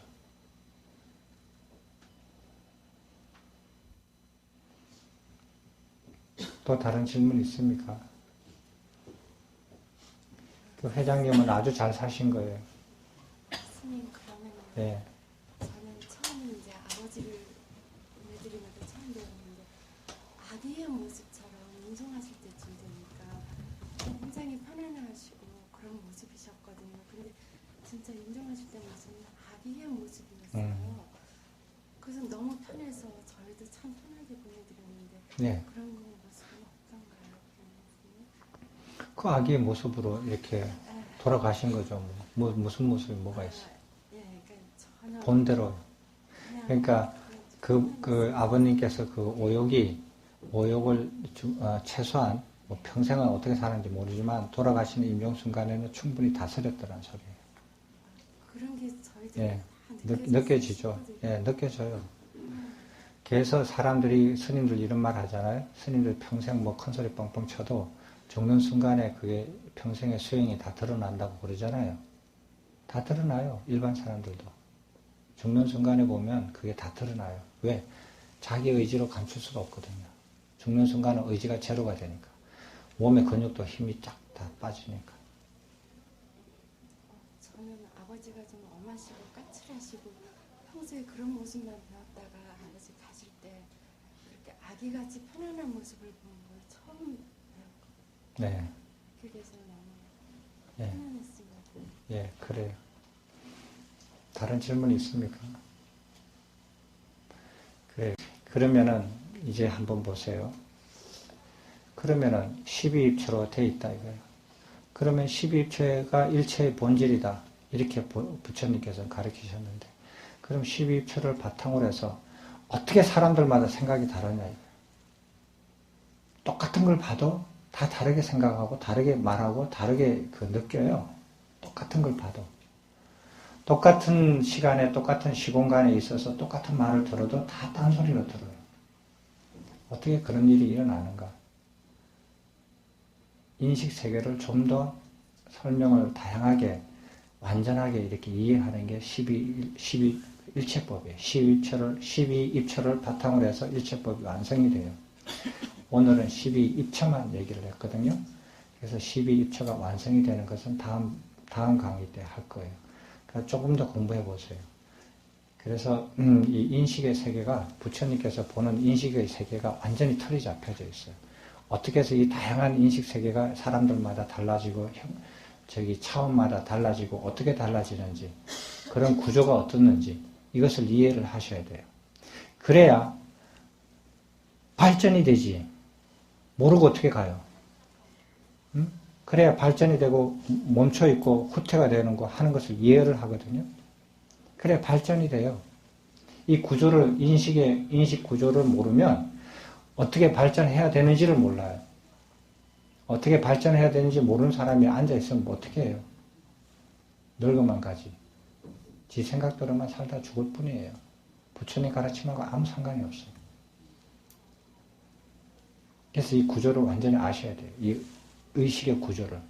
알면은 그 다음에 의식이 변화되는 걸 이해를 해요. 그리고 난 다음에 자기 의식의 발전을 어떤 방향으로 어떤 식으로 발전해 가야 된다라는 것이 나와요. 그래서 일체법을 조금 더 공부해 보십시오. 그러면 다음에는 일체법을 완성하고 그 다음에는 연기법을 이해를 할 거예요. 인식의 현상, 인식 세계를 구조를 완전히 이해하고 난 다음에 인식의 현상들이 변화되는 것도, 연기법도 이해하는 거 쉽지 않아요. 그것을 다 이해를 하면 이 인식이 확 뜨입니다. 사람이 확 바뀌어요. 이것만 알아도. 누구도 알지 못하는 것들을 알게 돼요. 이거를 이어서 하도록 하겠습니다. 다른 질문 없으시면 오늘 마쳐도 될까요? 네. 그래요. 오늘 마치겠습니다.